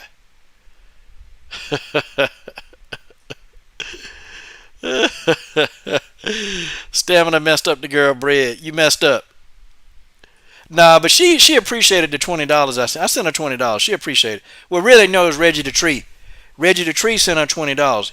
Reggie gave me the $20 and I gave it to Shayna. I just said, here, Shayna, take this. I know you can use it. And she said, yeah, man, I can use every bit. Every bit help. So, Stamina. Always messing up something. Always messing up something, Stamina. Always. Well, you got to be ashamed of yourself for that too, Stamina. You know? You got to be a damn shame, dude. Like, why would you do that? What would make you do something so vile as that, Stamina MC? Can you guys understand what Stamina has just did to Shayna Danger Dobson's bread? Y'all smash that like button too, by the way. Smash the like button. Y'all stop looking at my baby Karina Rodriguez and smash the like button. Y'all stop looking at my baby Karina and smash that like button. Y'all got to get that done. Okay? But some of you dudes just won't smash the like button. Uh-oh, Mia Shriner. It's been a minute. Whoa. Where Mia Shriner been? Man, Mia Shriner. What it do, Mia Shriner?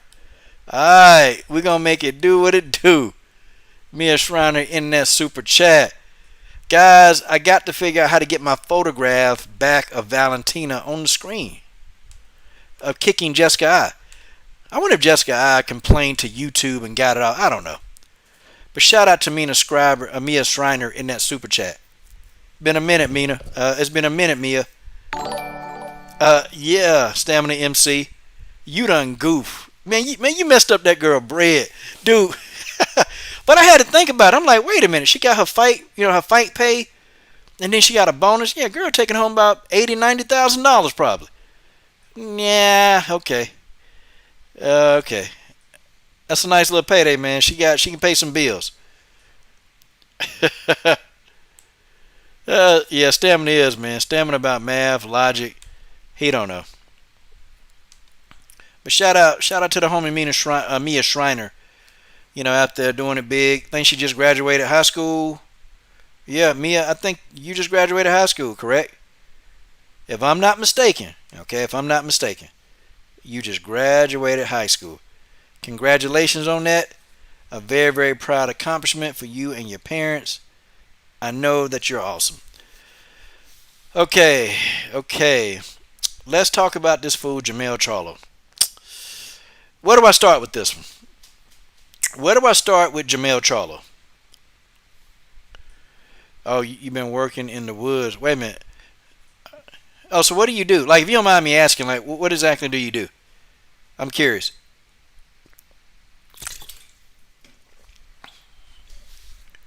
Now I know after taxes, she might get to keep about 50 grand after she pay everybody. But still 50 grand, that's a nice little payday. She can get 2 paydays like that. Hey, she probably set for the year. 100 grand, she's set for the year.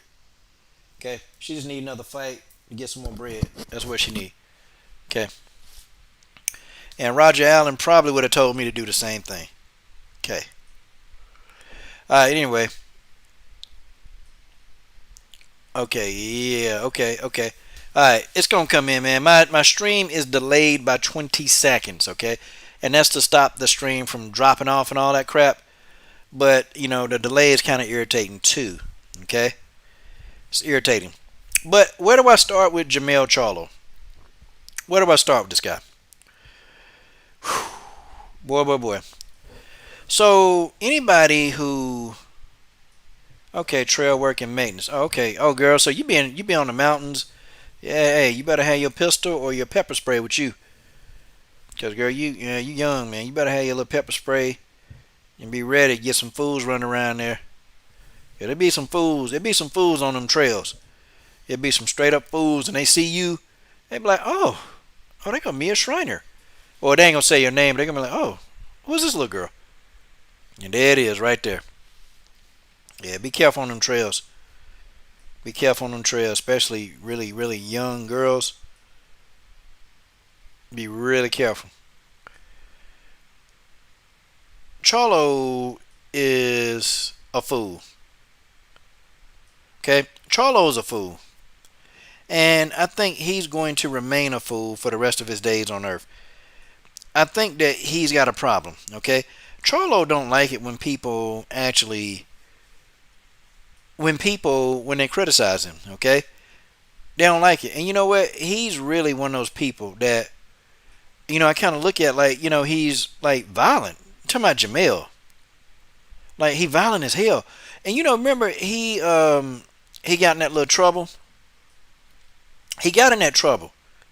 Okay? He got in that trouble where he was, he got accused. Now, this is alleged. There's alleged that he hit his, he hit his wife, or he hit his so-called, him and his wife had a problem. Oh, okay. Mia said she on a crew with 7 other people. Okay, that's good. That's good. Good. Well, you don't need no pepper spray. You don't even need a gun. I can't. I hike a lot. I swear, I can't even. I can't do no hike or trail without a pistol. I can't do any trails without a pistol. Like, coach, I be packing and ready. I ain't even lying. Okay. So here's my thing. Okay, Jermall Charlo, he was accused. Now this is alleged. Okay, I'm saying alleged. This is alleged that, he attacked his girl or his wife or the woman that he got kids with, the one that he lived with. This is alleged. So none of this has been, it hadn't been like authenticated. This is alleged. And it's like, I got to keep telling people that because, oh man, you call a child a woman beater, man. Look at you. And I'm gonna unsub now. Like, no, stupid. That's not what I said. I said this is alleged. But, you get some sensitive dudes, man. A lot of sensitive dudes be running around here. You know, he's very violent, though. He's very like, I'm going to do this to you. I'm going to do that to you. And I think he took it to a whole nother level when he said, hey, and he said this to Blue Blood Sports, okay? He said it to Blue Blood. He said, look. He said, Blue Blood, he said, when I see you, I'm going to smack you. Now, me, if he'd have said, hey, Coach Sheldon Harrison, when I see you, I'm going to smack you. I'm going to say, okay. Yeah. Yeah. Okay, come do it. Matter of fact, I would dare him to come do it, and I would tell him exactly where I stay. Yeah, come do it. Okay? Please come do it. But, now just remember one thing. Just remember one thing. When you come down here, Jermall Charlo, understand, sir, that you won't be here. And y'all know what I'm going to say after this. I can't let you leave. Oh, I would dare him. I would dare him. Like, yeah, come do it. Please come do it. Come do it right now. Matter of fact, I got Monday, Wednesday, Friday open. Which day would be good for you? I give him a day to pick. Pick the day you want to come. And God bless, if he see me out in public, I'm not going to be walking around. I don't walk around in foreign places without being strapped. I'm not going to try to fist fight this guy. Why would I do that? The thing of it is, man, he think that because he a boxer, he think that he can intimidate non-fighters. He think that he can do that. Well, yeah, I used to box, but not on his level.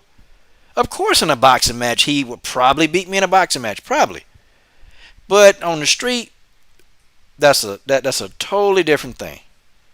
That's a totally different thing. See, you come and approach a dude, you pull up on somebody in the street. Now, this could probably end deadly. This could end deadly. I would let Jermall Charlo pick the day. Hey, you pick the day you want to come, okay?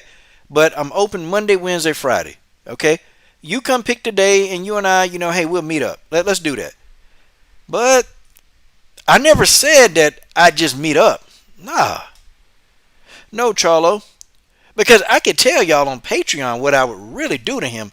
But for the sake of YouTube and my audience, let's just say this. I can't let you leave. Okay? You can get all emotional. You can say, hey, you're going to do this. You're going to slap this. Right. Okay, well, come do it. Come do it. Come do it, Charlo. Come do it. But I got to tell you, there's going to be a strong chance, maybe a 97% chance that you will not be leaving. You got to stay forever.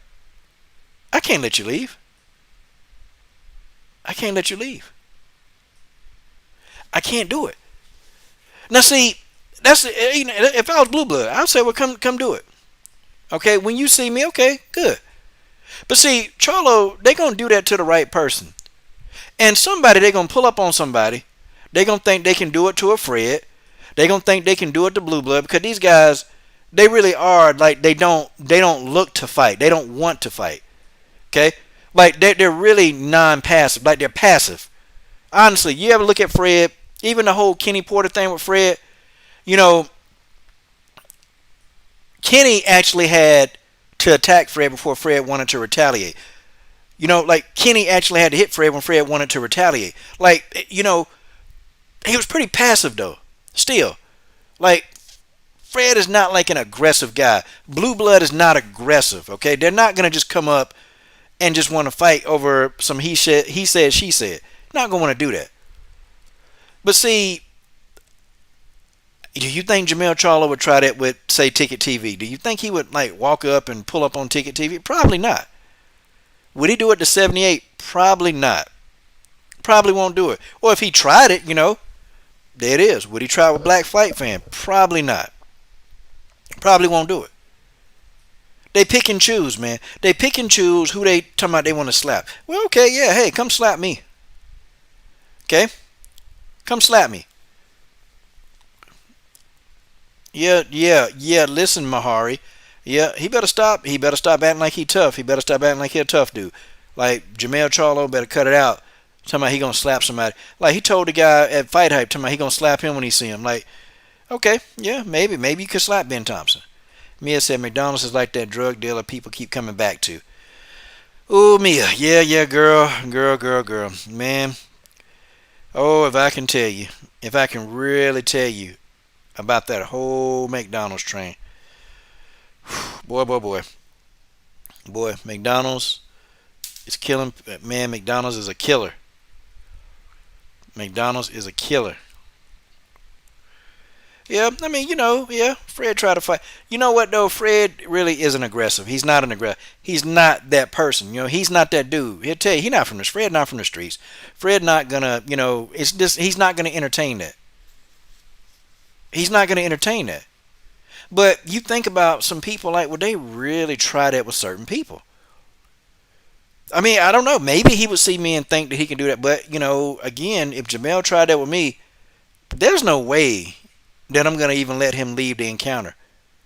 I may give him the impression that he gets to leave the encounter, but no, that's not going to happen. See, I got more sadistic things in store for Jermall Charlo. I got much, much more sadistic things in store for him. If he said, hey, when I see you, I'm going to smack you. Okay, well, come see me. Come see me, sir. Come see me. But I promise you're not going to like it. You're just not going to like it. Hey, you coach? Yeah, I'm coach. You remember you said all that stuff? I sure did. And then I'm going to go. And you can guess probably what that snap means. I'm not going to say it right here. I'm not going to incriminate myself. I'll never do that. But the guy needs to understand that you can't just pull up on everybody you got a problem with because they criticized you. You can't be whining and cussing everybody out. Because, and you ever notice too, when you try to talk to him in public, the guy's always screaming and yelling like he possessed, like he need an exorcism or something. Like, it's like, I'm like, damn, how did anybody interview this guy? Like, I would never want to interview him because he'd be like, hey man, like, dude, will you shut up and answer the question? Like, will you shut the hell up and answer the question? I didn't ask you for all that screaming and yelling. You nappy-headed scepter. I didn't ask you for that. I just asked you about the fight, boy. Like, he be going and trying to punk people, man. Like, I couldn't be an interviewer or reporter. I couldn't do it. Because I'd tell them to kiss my natural black behind. Now, whatever happened after that, it's up for discussion.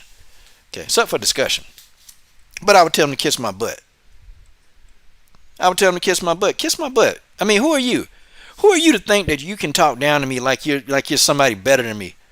Like, who are you to think that you may talk down to me because you think you can, because you think you better, because you got more money and you got more status? And like, do you think that's true? Nah. I'm gonna tell you to kiss my butt.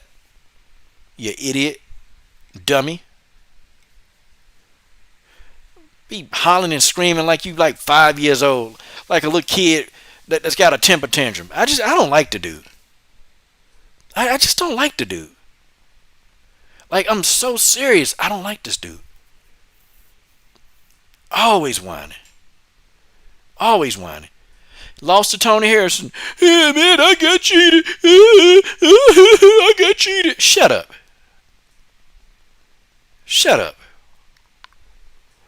I mean, you got cheated. Just be a man about it. Tell him you're going to beat him in a rematch. Nobody want to hear you whining. Nobody wants to hear Jermall Charlo sniveling and whining and, yeah, bro, see, man, they got something against me, man. They cheated me out of that fight. I got cheated. Shut up. Just go beat him.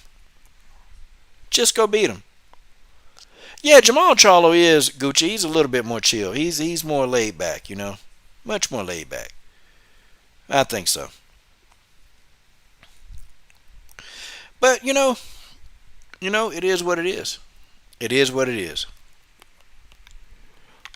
I think Jermall Charlo need anger management. Like, seriously, because Jermall Charlo, he's going to pop up. He's going to pop off. And he gonna do that to the wrong person. Somebody like Clarissa Shields' brother gonna be right there. Okay? For real. Somebody like Clarissa Shields' brother, and there's always a darn Clarissa Shields' brother running around anywhere. That guy's always there. That guy's not going away. That Clarissa Shields' brother syndrome, you got a guy that'll be like, okay, you talk that junk, then he'll wait till Charlo turn around and hit him over the head with a pipe. Bloom, gloom, gloom, gloom, gloom, gloom, gloom. And you know how Jermall talk.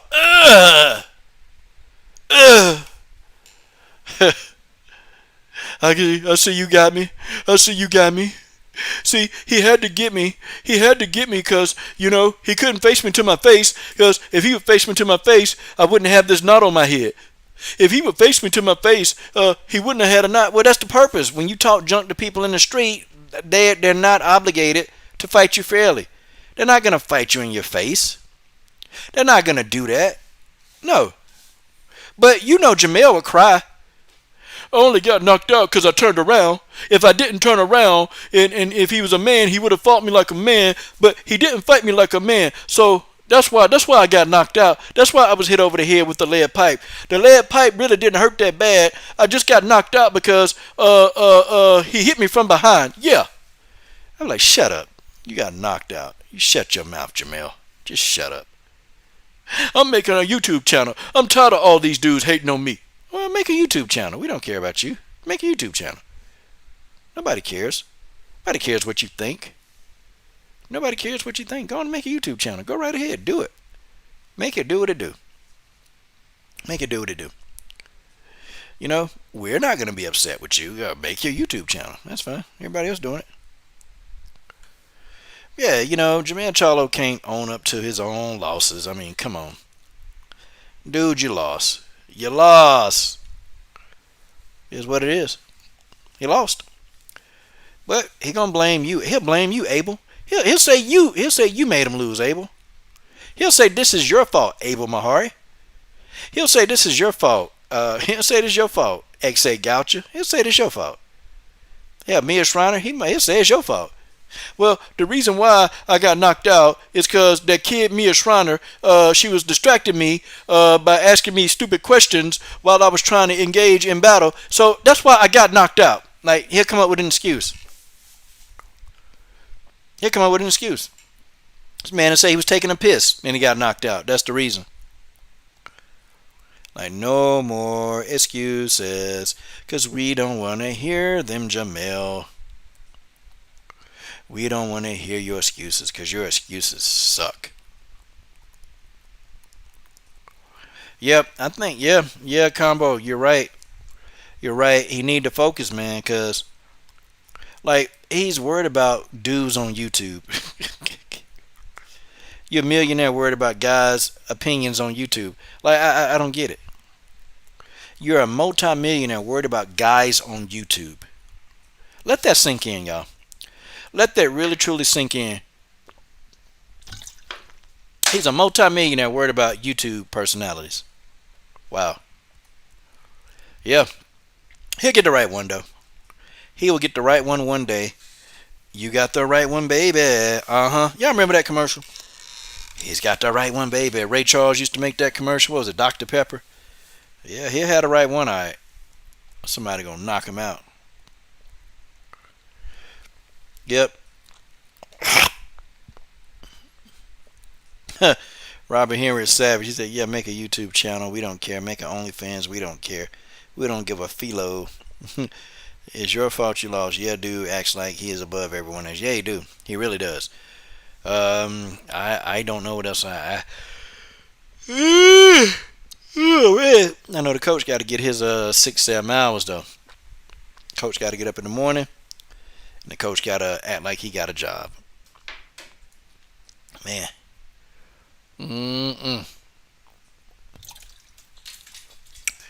Drinking a lot of water. Abel Mahari in the super chat says, I'm scared of what Ticket TV would do to Jermall. Abel Mahari in that super chat, ladies and gentlemen. Abel Mahari. Mahari Nation Sports Podcast. The man's on his way to 1,000 subs. But F YouTube. YouTube, It's not allowing his channel to grow the way he's supposed to grow. And this is crazy. All of us. It's crazy. It's crazy, Mahar Nation. The man been here, helping all our channels out. Okay, Abel Mahari need 160 more subs. Okay? Yeah, it is, man. That is sad, Gucci Kid. That's pretty sad. Yeah, it is. Okay? Abel Mahari need 160 more subs. Okay? And Abel Mahari will be at 1,000 subscribers. He's a basketball boxing channel. Don't argue about him on boxing because you're going to lose. I don't try to debate. I don't talk to him about boxing. I just listen and put in my little 2 cents, and then that's it, But I don't try to debate him, though. I try to just leave that to the experts. Him, Ticket, 1LVZ. I leave it to them. I don't do the other stuff. But yeah, man, it's sad. It's pretty sad. 2020 been a bad year, man. It's just been an effed up year. It's been that kind of year where it's just been that sad. It has, man. It's just been a bad year. This definitely been a worse year in my existence, And I think a lot of people are going to feel the same way. But, you know what, y'all? None of us going to make it out of here alive. None of us going to make it out alive. Just got to understand that. None of us will make it out alive. None of us will. Okay, Mia Schreiner wanted to talk about McDonald's.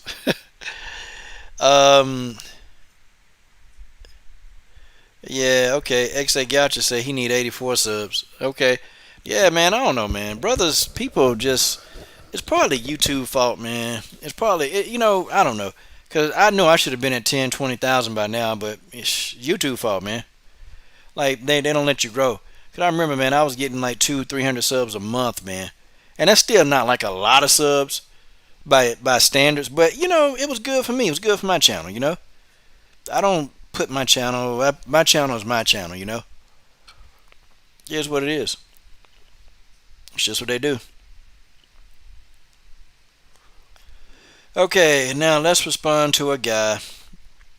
Okay. Alright, y'all can respond to this any way you want. Okay, we got somebody responding to the Colby Covington video. And the guy says, I disagree. There's no other country in the world that has given more opportunity to more people regardless of their skin color, sexual preference, gender.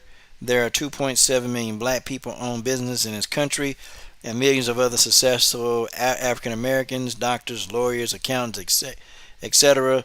So if systemic racism existed, this world would not be true. Okay, most whites grew up in this country idolizing black athletes. No, they didn't. It was proven there was a gun. You also failed to mention that they tased them and it had no effect. Okay, so it was proven that Jacob Blake had a gun? Really? No, it wasn't. Okay. See, this is the thing. See, this is what I'm talking about. This is what I told y'all. This is the problem in this country, okay? He was fighting with the cops. He leaned into the car, and it was known he had active warrants for him. Yes, I know they're racist people, but by large, and most are not. According to the FBI statistics, a police officer is 8.5 more likely to be shot by a black man than the opposite. If you don't comply with law enforcement and your actions show that you may be up to something, and he did have a knife, he was willing to do that with police. And what did he do to the average citizen? Okay, let's start with this. Here we go. So, it was not proven he had a gun, and it was not proven that he had a knife. Okay? Wasn't proven. He was going to his car to check, he was going to check on his kids. See, do you think a man with kids in the car would literally go in that car and get a knife or a gun to come shoot at police? Like, the whole thing don't even make sense. Like, do you really think Jacob Blake... Okay, the cops already got the guns out. He's going to reach into a car and pull out a gun and shoot these cops with guns.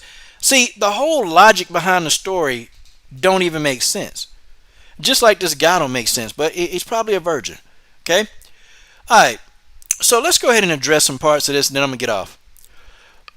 Okay, opportunity. Do you know, to start my gym, two of us started a gym at the same time, okay? I started a gym, and a buddy of mine started a gym. Okay. Now, they asked me what was I going to do it for. I said, hey, I'm going to use the gym to train athletes, high level high school athletes, the best of the best. So the lady immediately, she looked at me and she said, well, this is not a hangout spot for kids. And I said, what part of hangout did you hear me say in there? I said, this is going to be a gym for high level performing athletes. Okay? It's not going to be a hangout gym. We're not going to have kids hanging out. Okay? And she said, oh, well, we don't allow kids on the premises. I said, that's a lie because there are kids on the premises now. And I said, okay. I said, no worries. I said, you don't want us on the premises? Okay, fine. Fine. I said, if you don't want us on the premises, just say you don't want me and the kids that I'm going to train on the premises. I said, say it. She said, well, we don't allow kids on the premises. I said, well, that's a lie. She said, how am I lying? I said, because you got a jiu-jitsu studio right in the spot that I'm trying to get. They have a children's class. I said, how do you explain this? I hit her with the how you going to explain this.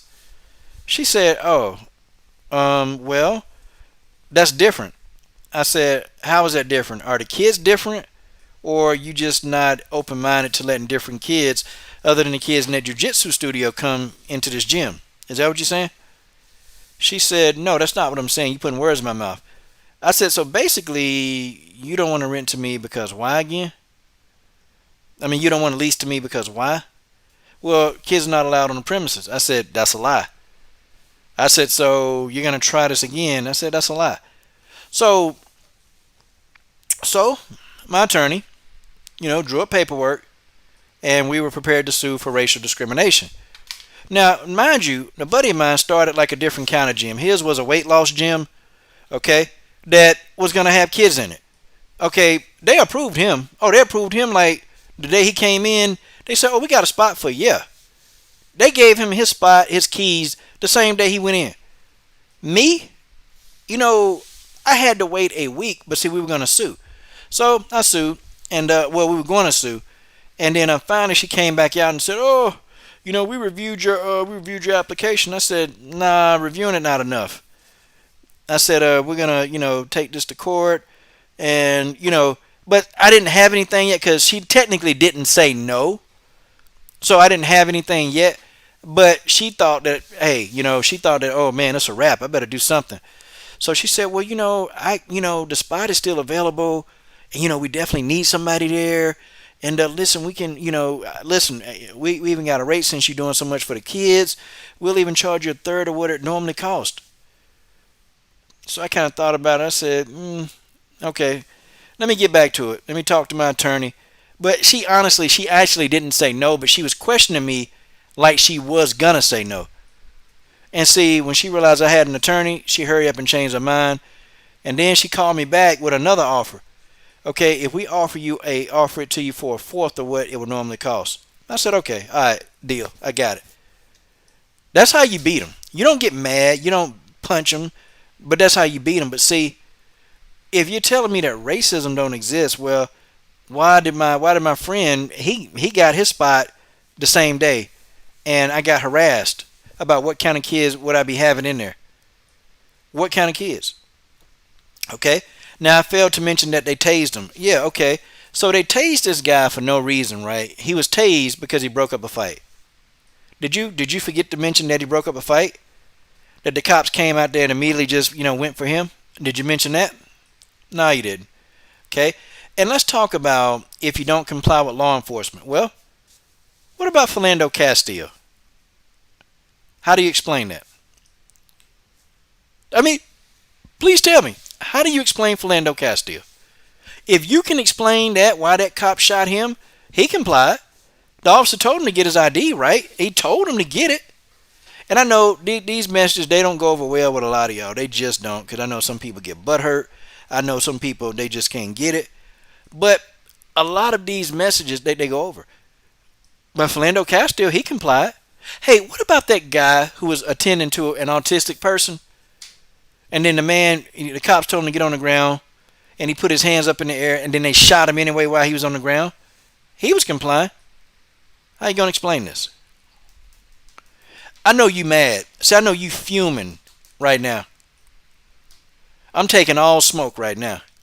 I'm taking every bit of smoke. I'm taking every smoke I can find right now. And when I tell you I'm taking all smoke, I'm taking all smoke. How do you explain this? The man trying to help an autistic boy, trying to get him back home, and the police officer shoot him while the man's on the ground raising his hands, saying, okay, don't shoot, and shot him anyway. How do you explain this? How you going to explain this?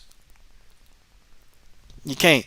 How do you explain Michael Slater, the man running from him, and he shot the man in the back, tried to plant a taser, tried to plant the weapon on him, saying that he had a weapon, so he shot him? How do you explain that? Now, maybe he wasn't complying, but is it right to shoot somebody in the back? What about Breonna Taylor? How about her? She was in her own house. She didn't know anybody was out there. She was in her own house. Couldn't even see out the window, okay? This girl get close to the window and they shoot her. How you going to explain this? I know you looking for something. The reason why you left me that comment is because you're racist. It is what it is. The problem in America is not race, it's racism. That's the problem in America. The problem in America is never a race, it's racism. And as long as we have people still in this country that think that they're better and above everybody else, then basically the racism is going to be a cycle. It's going to be an ongoing cycle. Like, look, we got COVID-19 killer virus out here killing people, and you still got people, like, people want to be racist. Like, you know, I think if it was a nuclear war, and I think if everybody was nuking our country and blowing everything up, I think you still have people out here trying to be racist, even when we all about to die. Even when we all about to die, I think people will still be running around here being racist. Nope. Hey, there's a black guy. Let's get him before the bomb gets him. Let's shoot this black guy before the nuclear bomb takes a hold on him. Let's get it. Let's get him. Let's get him, folks. Let's get him first. I can see it. I can see it. I can see it. But, you know, America's not racist. All these people had opportunity, but do you ask these people how hard they had to work? You ask these black people like that's got to work 3 and 4 times as hard. Like, it's crazy, man. Black people, we do have to do 2 things. We got to work 3 times as hard to get to the same level. That's just what it is. Okay, look, I'm gonna tell y'all something that I did, and this is something that's true. You know, I changed my name, and I wanted to see if a company would even entertain me for a job. I changed my name. Okay, I changed my name. And I changed my name to a European name. And I swear, and I'm telling y'all the truth today, like, I changed my name, and when I changed my name it was an online application, and I changed my name. And do you know, I got 8 callbacks. Now, as coach, well, you know, I got my name in coach, but as my name, Coach Shelton Harrison, I got about 2 or 3. And see, my name anyway, you can't really tell. Like, you can't tell, like, Shelton. You can't really tell. Like, if it's a European name or a black name, you can't really tell. Because it's one of those names is in between, okay? Now, maybe my mom knew what she was doing. I don't know. My mom said she named me after, like, the street that she used to live on when she was a kid. I don't know. She told me that. But maybe there was another underlying reason. Maybe she wanted me to have opportunity. I don't know. Maybe she thought that would give me more opportunity. But then as soon as they see you, then they'll tell you that you're not qualified, but you're overqualified. Or they'll give you the job. Excuse me. They'll give you the job, and then they'll make your life a living hell while you're there. Okay? It is what it is. That's what they'll do. That's what they'll do. But who am I? Who am I to come on here and say, but this country is racist? And the problem with this country is not race. Because I'd be a fool. I'm not going to sit here and tell you that all white people are bad. I don't believe that. I don't buy that. Okay? All white people aren't bad. Okay? I've ran into some very cool white people in my time on earth. I have. I've ran into some that's actually helped me out of situations on my time on earth. Okay? Like, I've ran into a few white people that they've helped me. I've ran into some black people that have helped me. Ran into some white people they've turned their back on me. I ran into some brothers that turned their back on me. Okay, it's like this, man. Everybody not bad, and I believe that, but I also know that the racial tension and climate in America is toxic. It's unhealthy. Okay, and if you're telling me that these people they're not following the instructions, this is the reason why we keep getting shot, then that means that you condone what's happening. So you condone a man being shot in his back with his kids in the car. You didn't even talk about that the kids were in the car. You didn't talk about that. That Jacob Blake said several times that he going to check on his kids. I'm finna go get my kids. So the officers knew that the kids were in the car, and Jacob Blake's fiance said that the kids are in the car. She told those cops that the kids are in the car. Okay, and she was saying, we'll get the kids out the car. Like, she told them, those children are in the car. Well, I mean, the cops knew that, but guess what? They still shot anyway. Okay, XA said, do not forget the audio tape by racist cops saying, yeah, man, yep. They said, we're ready for N-words to get triggered. We're ready for these N-words to get it because I'm ready to go to war with these N-words. That's exactly what the cop said. That's what he said. So, I mean, with all that being said, no, I'm not a proponent of saying, well, white people are bad and stop, no, I don't believe that, and I'm not one of those people, but, I understand that the racial tension and climate in this country is overkill, okay? It's too much. It's too much. Like, you can't even go to your grocery store. You can't even, like, park your car, like, if you're 2 degrees out of line, somebody finna come up to you and harass the crap out of you for not parking straight. Like, it's all kind of stupid stuff that's just going on. It's unnecessary that I think that we in this country we're dealing with. And it just takes somebody who don't understand racism to make that comment. But imagine, okay? Imagine, and I'm not being, imagine, okay? And white people, let's think for 1 second. Just imagine, okay, if people look at you differently when they see you, like, they have a different opinion based on how you look. They just have an opinion. Or, if you can't even go to a store, you're trying to just shop for simple things, and then somebody going to watch you going to the store if you got your phone out. That's what happened to me when I was at Publix. That's what happened to me. Okay? I got a nice little bag out of Publix because the manager decided to follow me around the store. And why he followed me around the store? Because I was making a YouTube video in the store talking about processed foods and that kind of stuff. Okay, so he saw me making a video and told me, well, you can't video any products. I said, okay, cool. So I'm going to just keep my phone out and watch videos. So this guy followed me around the store, and I confronted him, and I told him, look, man, if you don't stop following me, it's going to be trouble. Like, stop following me. So he followed me around the store anyway. And, to my, I'm just following you, make sure, just in case you need something. I said, no, this is harassment. I said, this is harassment. I said, you finna stop following me around the store is what you finna do. And, when I walked up to him, then the security guard came and he, said, man, what's going on? I said, you got this clown here. He followed me around the store and I got it on camera. Okay. And he was like, oh, okay, well, he was like, well, well, why is he following you? I said, why you think, brother? Come on, look at him. I said, he racist. I said, he followed me. He followed me around the store. Like, he said, okay, you can't videotape any products. I said, okay, cool. I don't have a problem with that. It's your store, your rules. I put the phone, I'm going to watch my videos. I said, what am I watching right here? It's a YouTube video. Okay, it's a YouTube video. I'm watching videos.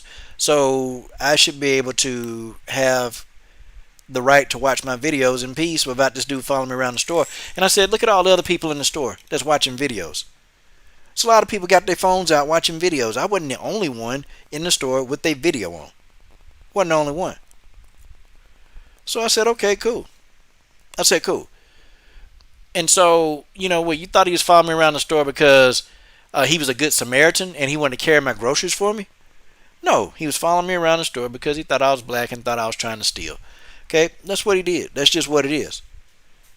That's what it is. Oh, idiot. And he got fired. Got him fired and got a bag. Tell you, man.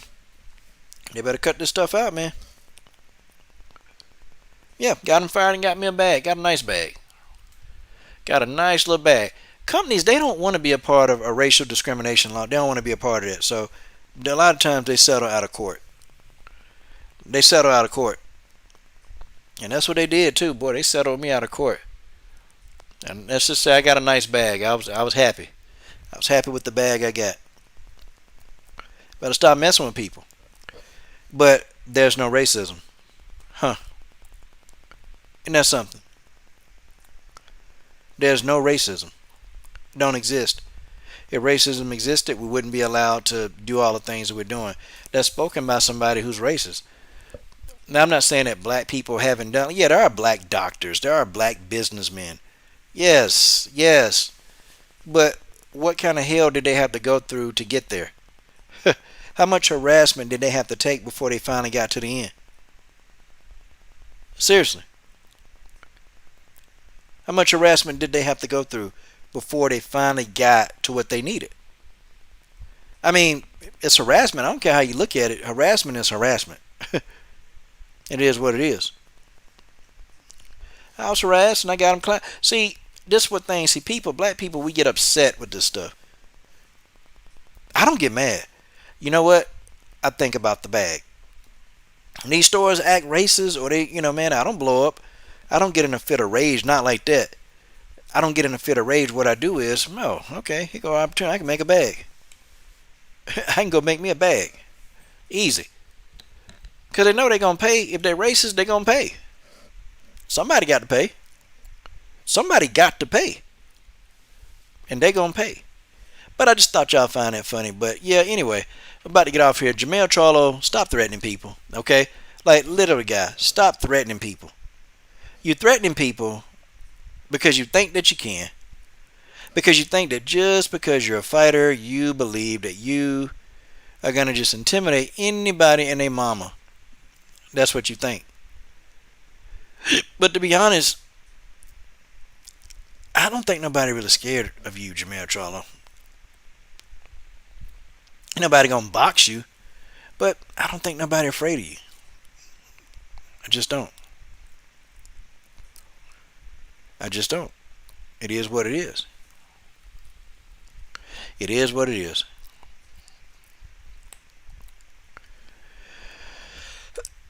Yeah, George, I don't get when these people say that crap.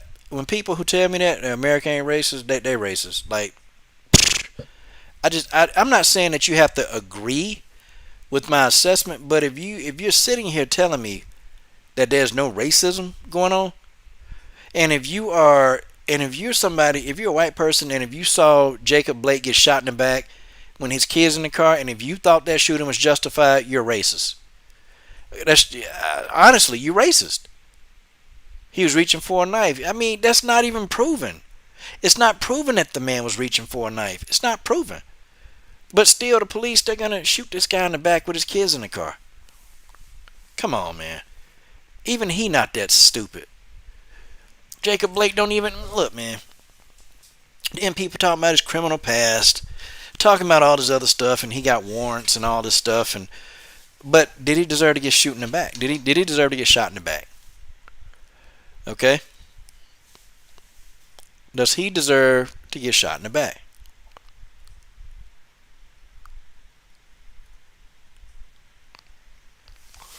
Yeah, man. Yeah. Did he deserve to get shot in the back? And the answer is no. Okay? He didn't deserve to get shot in the back. Yeah, he changed his name. He changed his name. Oh, the Rage George Page. But yeah, y'all. Hey, guys, I enjoyed y'all. I'm going to try to get back on this week. I still got to finish the Jessica Andrade. And I got to finish Jessica Andrade versus Caitlin Chookagian film study. Putting a lot of work in that, man. When I put that up, man, y'all share it, man. Them film studies ain't no joke, man. I mean, that's some work, man.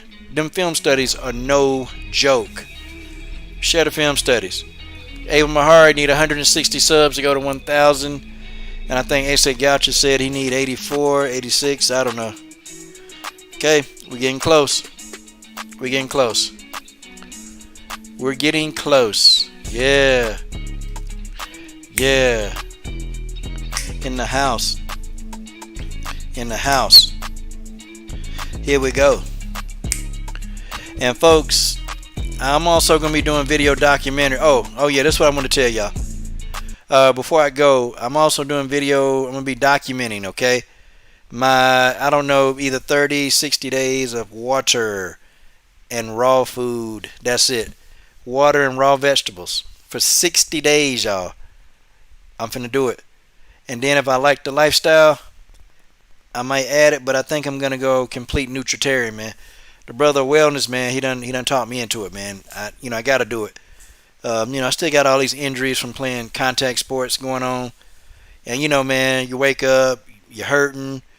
You gotta stretch out a little more now when you work out. Like after I do stuff, and when I wake up in the morning, I gotta stretch. And I'm gonna see, man, if this nutritarian diet gonna do it. I'm finna do 60 days. 60 days of water and veggies that are raw. That's it. I'm gonna do it. I'm already on day 10. That'll tell you, for 10 days I've had nothing but veggies and water. I'm gonna do it all 60 days. I got 50 days left. I got 50 more days of this, and man, it's gonna be crazy. But yeah, I'm doing it. I'm doing it. Spring water and vegetables. So I'm gonna get pretty creative, man. I don't know, but I found out though. I didn't know that. So I wanted to eat mushrooms. I didn't know you have to cook those. I didn't know that. So now I know you got to cook mushrooms. So probably have to leave mushrooms out alone. But yep, I'm gonna go 60 days, y'all. I know my family members. Some of them saying don't do it, but I'm gonna do it. I mean, I did a 60-day juice fast. I did 60 days of juice. I did 90 days of smoothies. I think I get to eat here, so I think I'm okay. George, I'd be able to do it. If I did 60 days of juice, I'd be able to do it. I'd be able to do it, man. See, what it is internal. It's inside of you. And it's just what you think. What you think, Am I a slave to the food? No. Do I miss those favorite foods? Yeah, I miss them. But I want to see. Like I'm curious to know what this is gonna do. I gotta drink a lot of water though, lots of water. It's crazy. Whew, crazy. But I'm gonna do it. Good night, Mia Schreiner. Good night, Mia Schreiner. Newly graduated, and she's got a nice career start jump. She works in trails, and she gets to be outdoors. It's my girl, Mia Schreiner.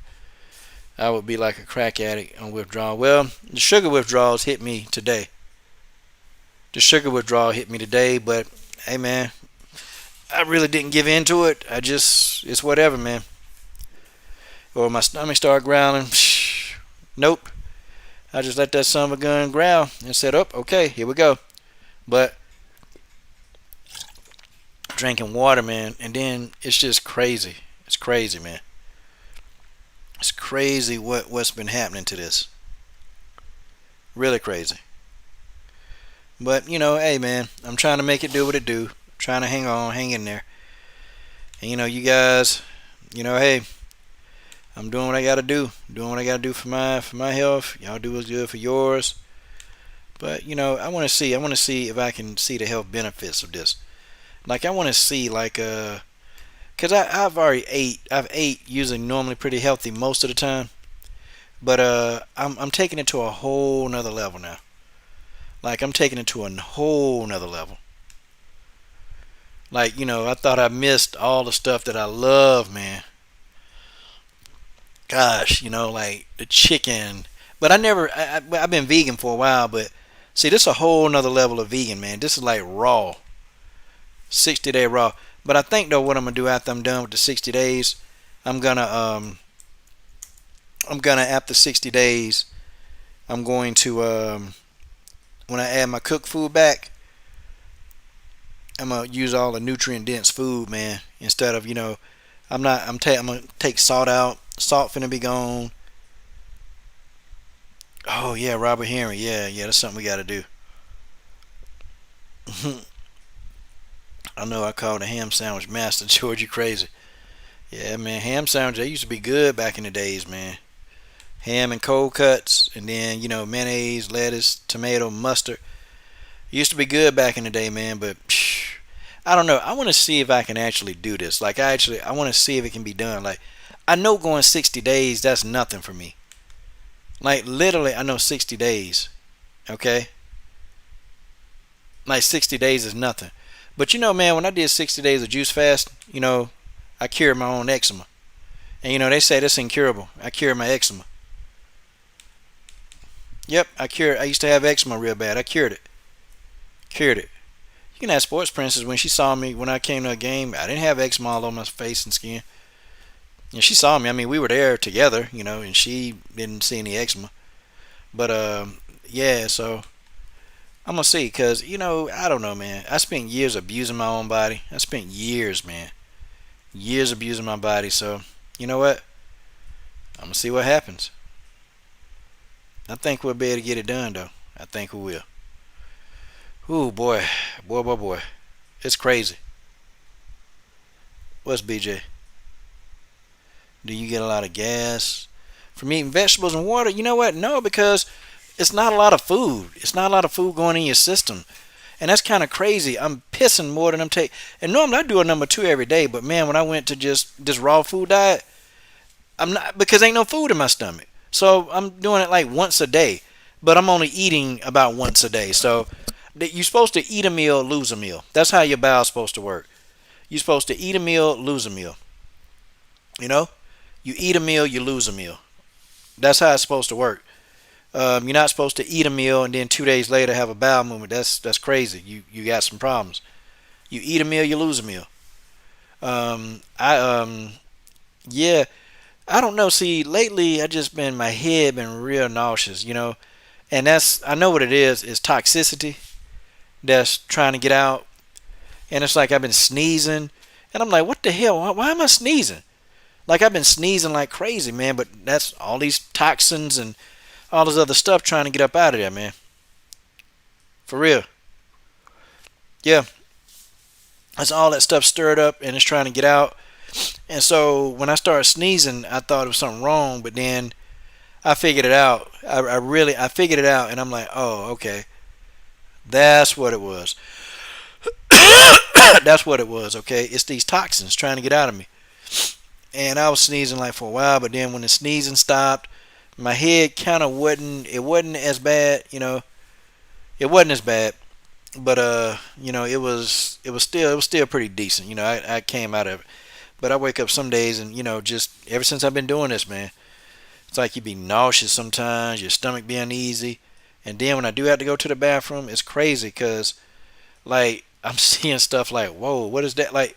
But it's junk in your system that's coming out. So yeah, you can't play no more, man. You got to get in here and do what you got to do. Tay Tay, this is the ultimate detox. Okay, raw drinking water every day, all day, and eating green vegetables, leafy vegetables. This is the ultimate detox. You can't get better. This is the ultimate. And I take a vitamin D. I take a vitamin D, and I take some probiotics, and I put it in a smoothie, I put turmeric in there. Turmeric kind of gets a lot of stuff out of that congestion. And I tried some moringa leaf. I don't know that moringa. I don't know that stuff. That's some nasty, nasty stuff. That moringa is nasty.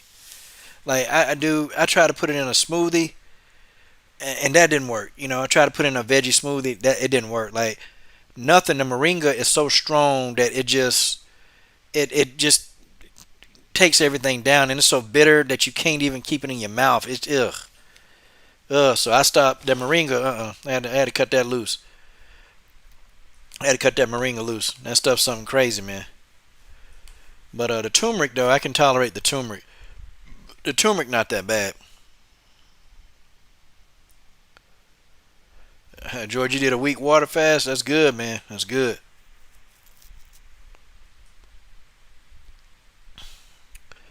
Okay, another racist. If y'all don't want people using the N word, Then don't slang that word around like a-holes. Okay, well, guess what?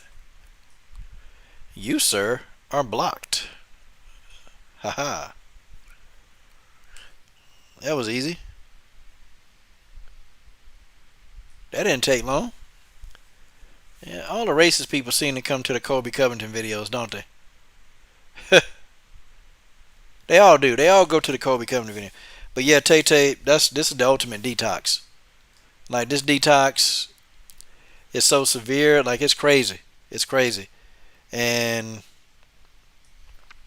people think it's dangerous. I don't I've already compromised my body for years. I'm talking about for years, y'all. I've compromised my body. I've done it for so long that now, when I take the right steps and when I finally get myself under control, it's just, I still got work to do. You know, like I still want work to do. George, you late. Mia been gone. But I still got work to do. Like some of the old sports injuries, I want some of those. Like I feel good most of the time, but I want some of those sports injuries. I want them things gone. Like I want them gone. I want them gone completely. And I'm gonna see if a nutritarian diet gonna do it. For 10 days, I've been doing nothing but water and veggies, and I'm down about 15 pounds now. And I don't even want to eat that much now. It's crazy, man. I don't even want to eat that much. Like I get a salad and I'm trying to eat the mess. Can't even eat it. Can't even finish eating the salad. Can't even finish eating the salad because I don't know, man. It's like something wrong with my stomach, man. It won't even like when I was eating empty calories. It's like crazy. But see, Robert, it's all in your mind. It's all in your mind, man. A 2 meal a day system. It's in your mind, man. You have to take out the component that, oh, I'm hungry. You gotta take it out. And usually, man, when I did a 6 day, it was a lot of stuff, man, that cleared up for me when I did this. So I'm gonna doing this again for about 60 days, and it'll change your life, man. I'm not saying because I spent years damaging my body. I spent years doing it, and now my body like, oh, so you trying to clean up now? No, we're gonna make it hard.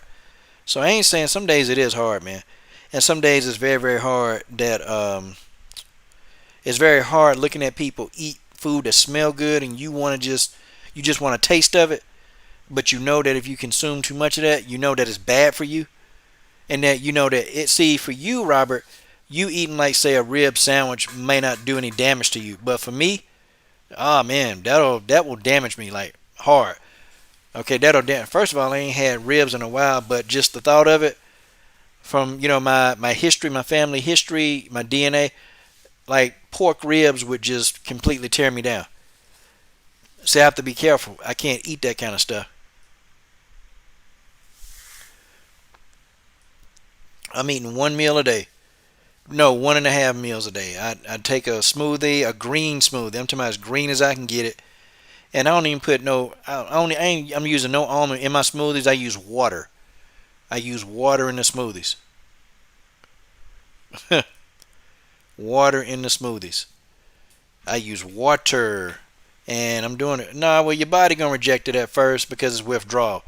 I know what it is. It's withdrawal, and it's just what it is. You got to make your body obey you because when toxins leave your body, it's not a comfortable feeling. But you gotta get on it. So I think people, what they do is that they make excuses. Not you, but people make excuses for why they want to keep doing the same thing. And I was making excuses. I'm talking about me too. Me too. Okay? I was making, oh man, I'm still a vegan, but I'm eating vegan junk food, Oh man, I'm still a vegan, but I'm finna go eat these vegan cookies that I know that's not good for me. I know they not. And so that's the reason why I'm, out of my 168-pound body, now I'm into 180-something pound body. Well, not anymore. I'm at 174, 175 now. After 10 days, I'm almost back down to 168, which is where I want to be. I mean, it's hard. See, when you stop something cold turkey and you just stop it cold turkey, George, it's tough. For me, it wasn't because I know that it's always life or death for me. So I know I have to. Like, I have to go and I have to eat. I have to do it. See, this fast is not an option for me. Okay. Well, I'm gonna tell you this. I'm gonna tell you this, Robert. Me and my boy, we did a 60-day juice fast. He did 40 days. I did 60. And I'm gonna tell you, man, his fluid retention, all of that stuff, man. What that is, Robert, when your body retain fluid, it's it's more or less, man, like it's more or less like it's almost like a diabetic type thing, where the insulin in your body can't get into the cells. Okay, your insulin receptors can't pick up. They can't pick the insulin up. So the insulin is splashing off of the cells because the cells are coated with fat, fat, starches, all of that stuff, man. It just creates like disease inside you. I mean, this is what I learned from somebody else. It creates that inside you, but when you eat like fruits and vegetables, when you really like indulge in those, then what happens then is that you know,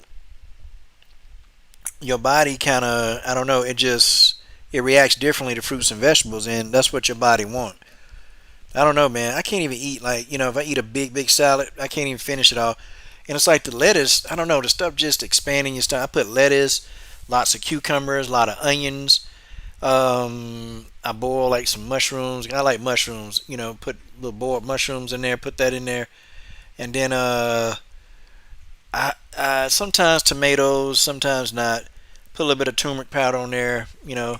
No salt. And during this whole time, I can use no salt, no sugar, no salt. There it is. There it is. No sugar, no salt. That's the key. No sugars, no chips, nothing. Matter of fact, all the food that I'm eating is coming. It's not coming from a package. It's coming from the produce aisle. Yeah, you know what? See, this what happened, man. When you have to retain that fluid, man. And I'm gonna tell you, Robert. Go to the Minister of Wellness, man. Go to him. Go check out that brother channel, man. I'm telling you, man. I thought I was doing good as a vegan. Nah, when I looked at his channel, I know now that I got to make some changes. I know I do. Even as a vegan, I got to make changes.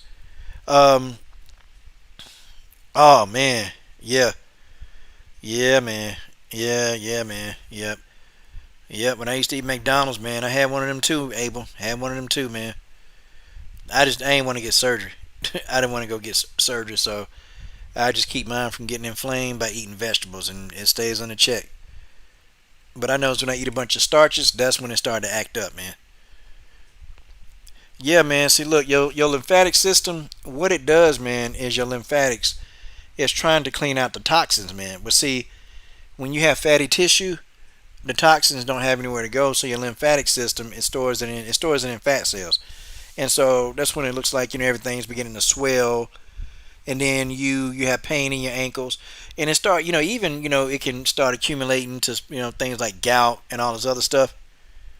Um, but you got to you really, man, these fruits and vegetables, it's like a key, man. I don't know, man. I mean, because years ago, man, I almost died, and I'm thankful to still be here. See, me getting past the age of 40, I was lucky. I was lucky, and I probably shouldn't even be here right now. Like, honestly, I shouldn't be here. I shouldn't be here. Okay? But I just decided to go vegan, and I think veganism bought me some more time. Folks, I'm being real with y'all today. I'm being honest with y'all. I think becoming a vegan bought me more time. I mean, I look better. I look much better. I look younger. I'm 40. Well, I'm 44 now. And I look better than, I mean, I look younger than some of the damn 30-year-olds walking around here. But, it is what it is. I don't know, man. I don't know.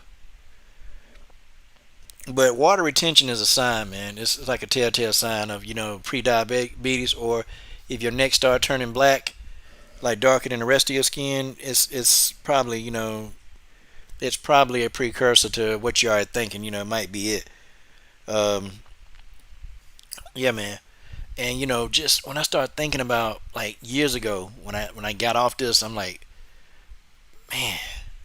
And I thought about all the times I used to go to KFC like 15 years ago. All the times I went to Bojangles, McDonald's. I mean, guys, you name it, I was there. I was there all the time. And I ain't think nothing about it because I worked out a lot, so the weight didn't stay, the weight always came back off. But then, when I started feeling bad, I'm like, I knew what it was. I mean, too much junk food.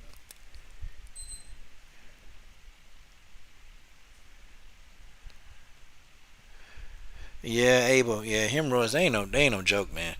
And especially, dude, if you got a fissure, like if you got like a cut, if you got a cut in your anus, like a fissure, because whatever it was came out so bad, and your body will try to adapt to it, man. Your body don't want you in pain, so your body will actually, try to, put some cells there to kind of narrow it so you don't. But then you don't want that either, man. It's crazy, man. Your body will try to adapt, and then you'll try to adapt because you won't push as hard. Like it's crazy. Yeah, man. Yeah, man. It ain't no joke, man. When I ate McDonald's, that's what happened to me, man. When I was eating McDonald's and Bojangles, man, that messed me up. I'm talking about that messed me up completely. So I had to change my diet. Had to change the diet. Yeah, you can't play, man. Can't play with that. But I'm not saying, hey, I'm gonna live to be 200. I ain't saying that, but I definitely know that I bought myself more time. I definitely bought more time because I decided to change my eating habits. I decided to do it. I wanted to do it, so I did it. And I can't say I regret any of it. I can't say that I regret. Didn't regret.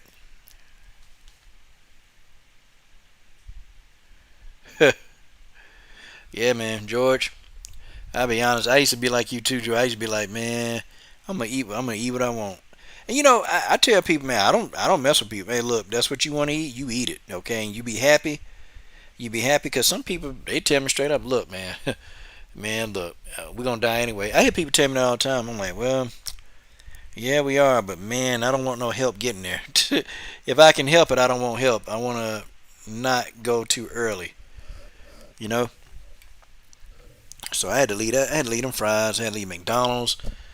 Man, look, the only and I felt bad going to Subway. I done stopped that too. I used to get like a veggie sub, but then the bread they put so much junk in the bread, and I knew it when I looked. I got up one day. I was trying to put on some pants. I said, "Wait a minute, how much I weigh?" I said, "Man, I'm 20 pounds over my weight. What?" I was like 185, 180. I was one something, man. And I said, "Nope, 20 pounds, time to go. 20 pounds, time to go." And I ain't tell man. I started drinking water. The first 2 days I did a water fast. I drank nothing but water, didn't eat a thing for 2 days, and then I added like some raw broccoli, some raw spinach, and some cucumbers, and I put it in a salad. Just start making salads. And tomorrow, I don't think I'm gonna eat anything. I think I just want to drink water. I think I'm gonna do like a super fast. I think I'm gonna just drink water, man, just because I want to. I don't know. Some people say, well, that's not healthy. Yeah, but feels good though. Feels good to me. Feels good to me. It is what it is. Huh, man. Yeah, I'm drinking some water. Yeah, man, that chicken, that darn Popeyes chicken, man, I know they lacing that. I know they lacing that. Yeah, man. Man, if you don't have your health, you don't have nothing, man. People be talking about I'm finna be a king and rule the world. Now, if you don't have your health, you won't.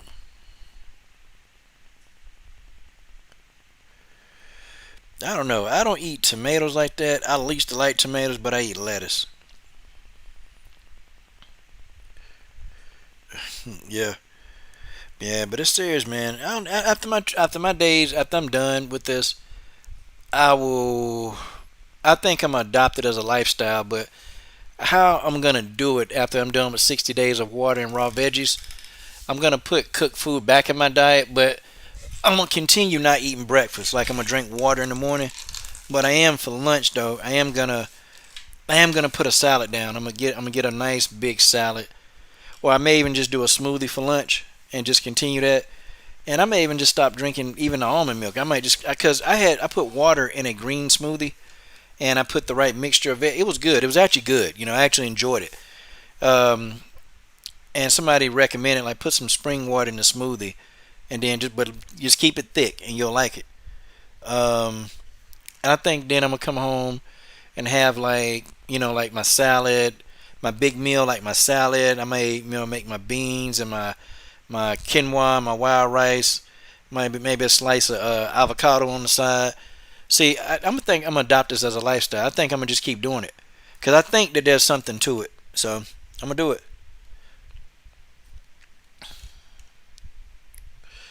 Yeah, Robert, man. I mean, yeah, yeah, man. I wish I would have thought like that. Yeah, Robert, I ain't had no other beverages, bro. No other beverages, none except water. And I'm gonna tell you, man, I'm actually more thirstier. Like I'm thirsting for water. Like water makes it's kind of like I can't drink enough water. Like before, like when I was drinking like my sports drinks and all that stuff, I really wasn't getting that thirsty. Like I'll drink some and I'm okay because I'm outside sweating and working. So I'm thinking, okay, I'm fine. But I wasn't drinking enough water. Now it's like all I'm drinking is water, and it's like every time I turn around, I want to drink more. I want to drink water. So I definitely knew that I wasn't getting enough water throughout the day. I know I wouldn't. And see, when I started drinking real, not just crazy water, but spring well water, that water makes you like make you want to drink it. It's actually good, man. If some of y'all follow me, I don't know, man. I don't go to social media that much, but I went to the well. I went to a well, man, where the water is just like it's crazy. The water's crazy good, and went to the well, got that water, man. You sleep better too. Sleep much better, much better. You sleep. It is what it is. Ooh, buddy. Yeah, but that's my story. Let me go ahead and get myself off of this thing. Oh Lord, Dr. Umar Johnson. What an idiot. Dude's a fraud, man.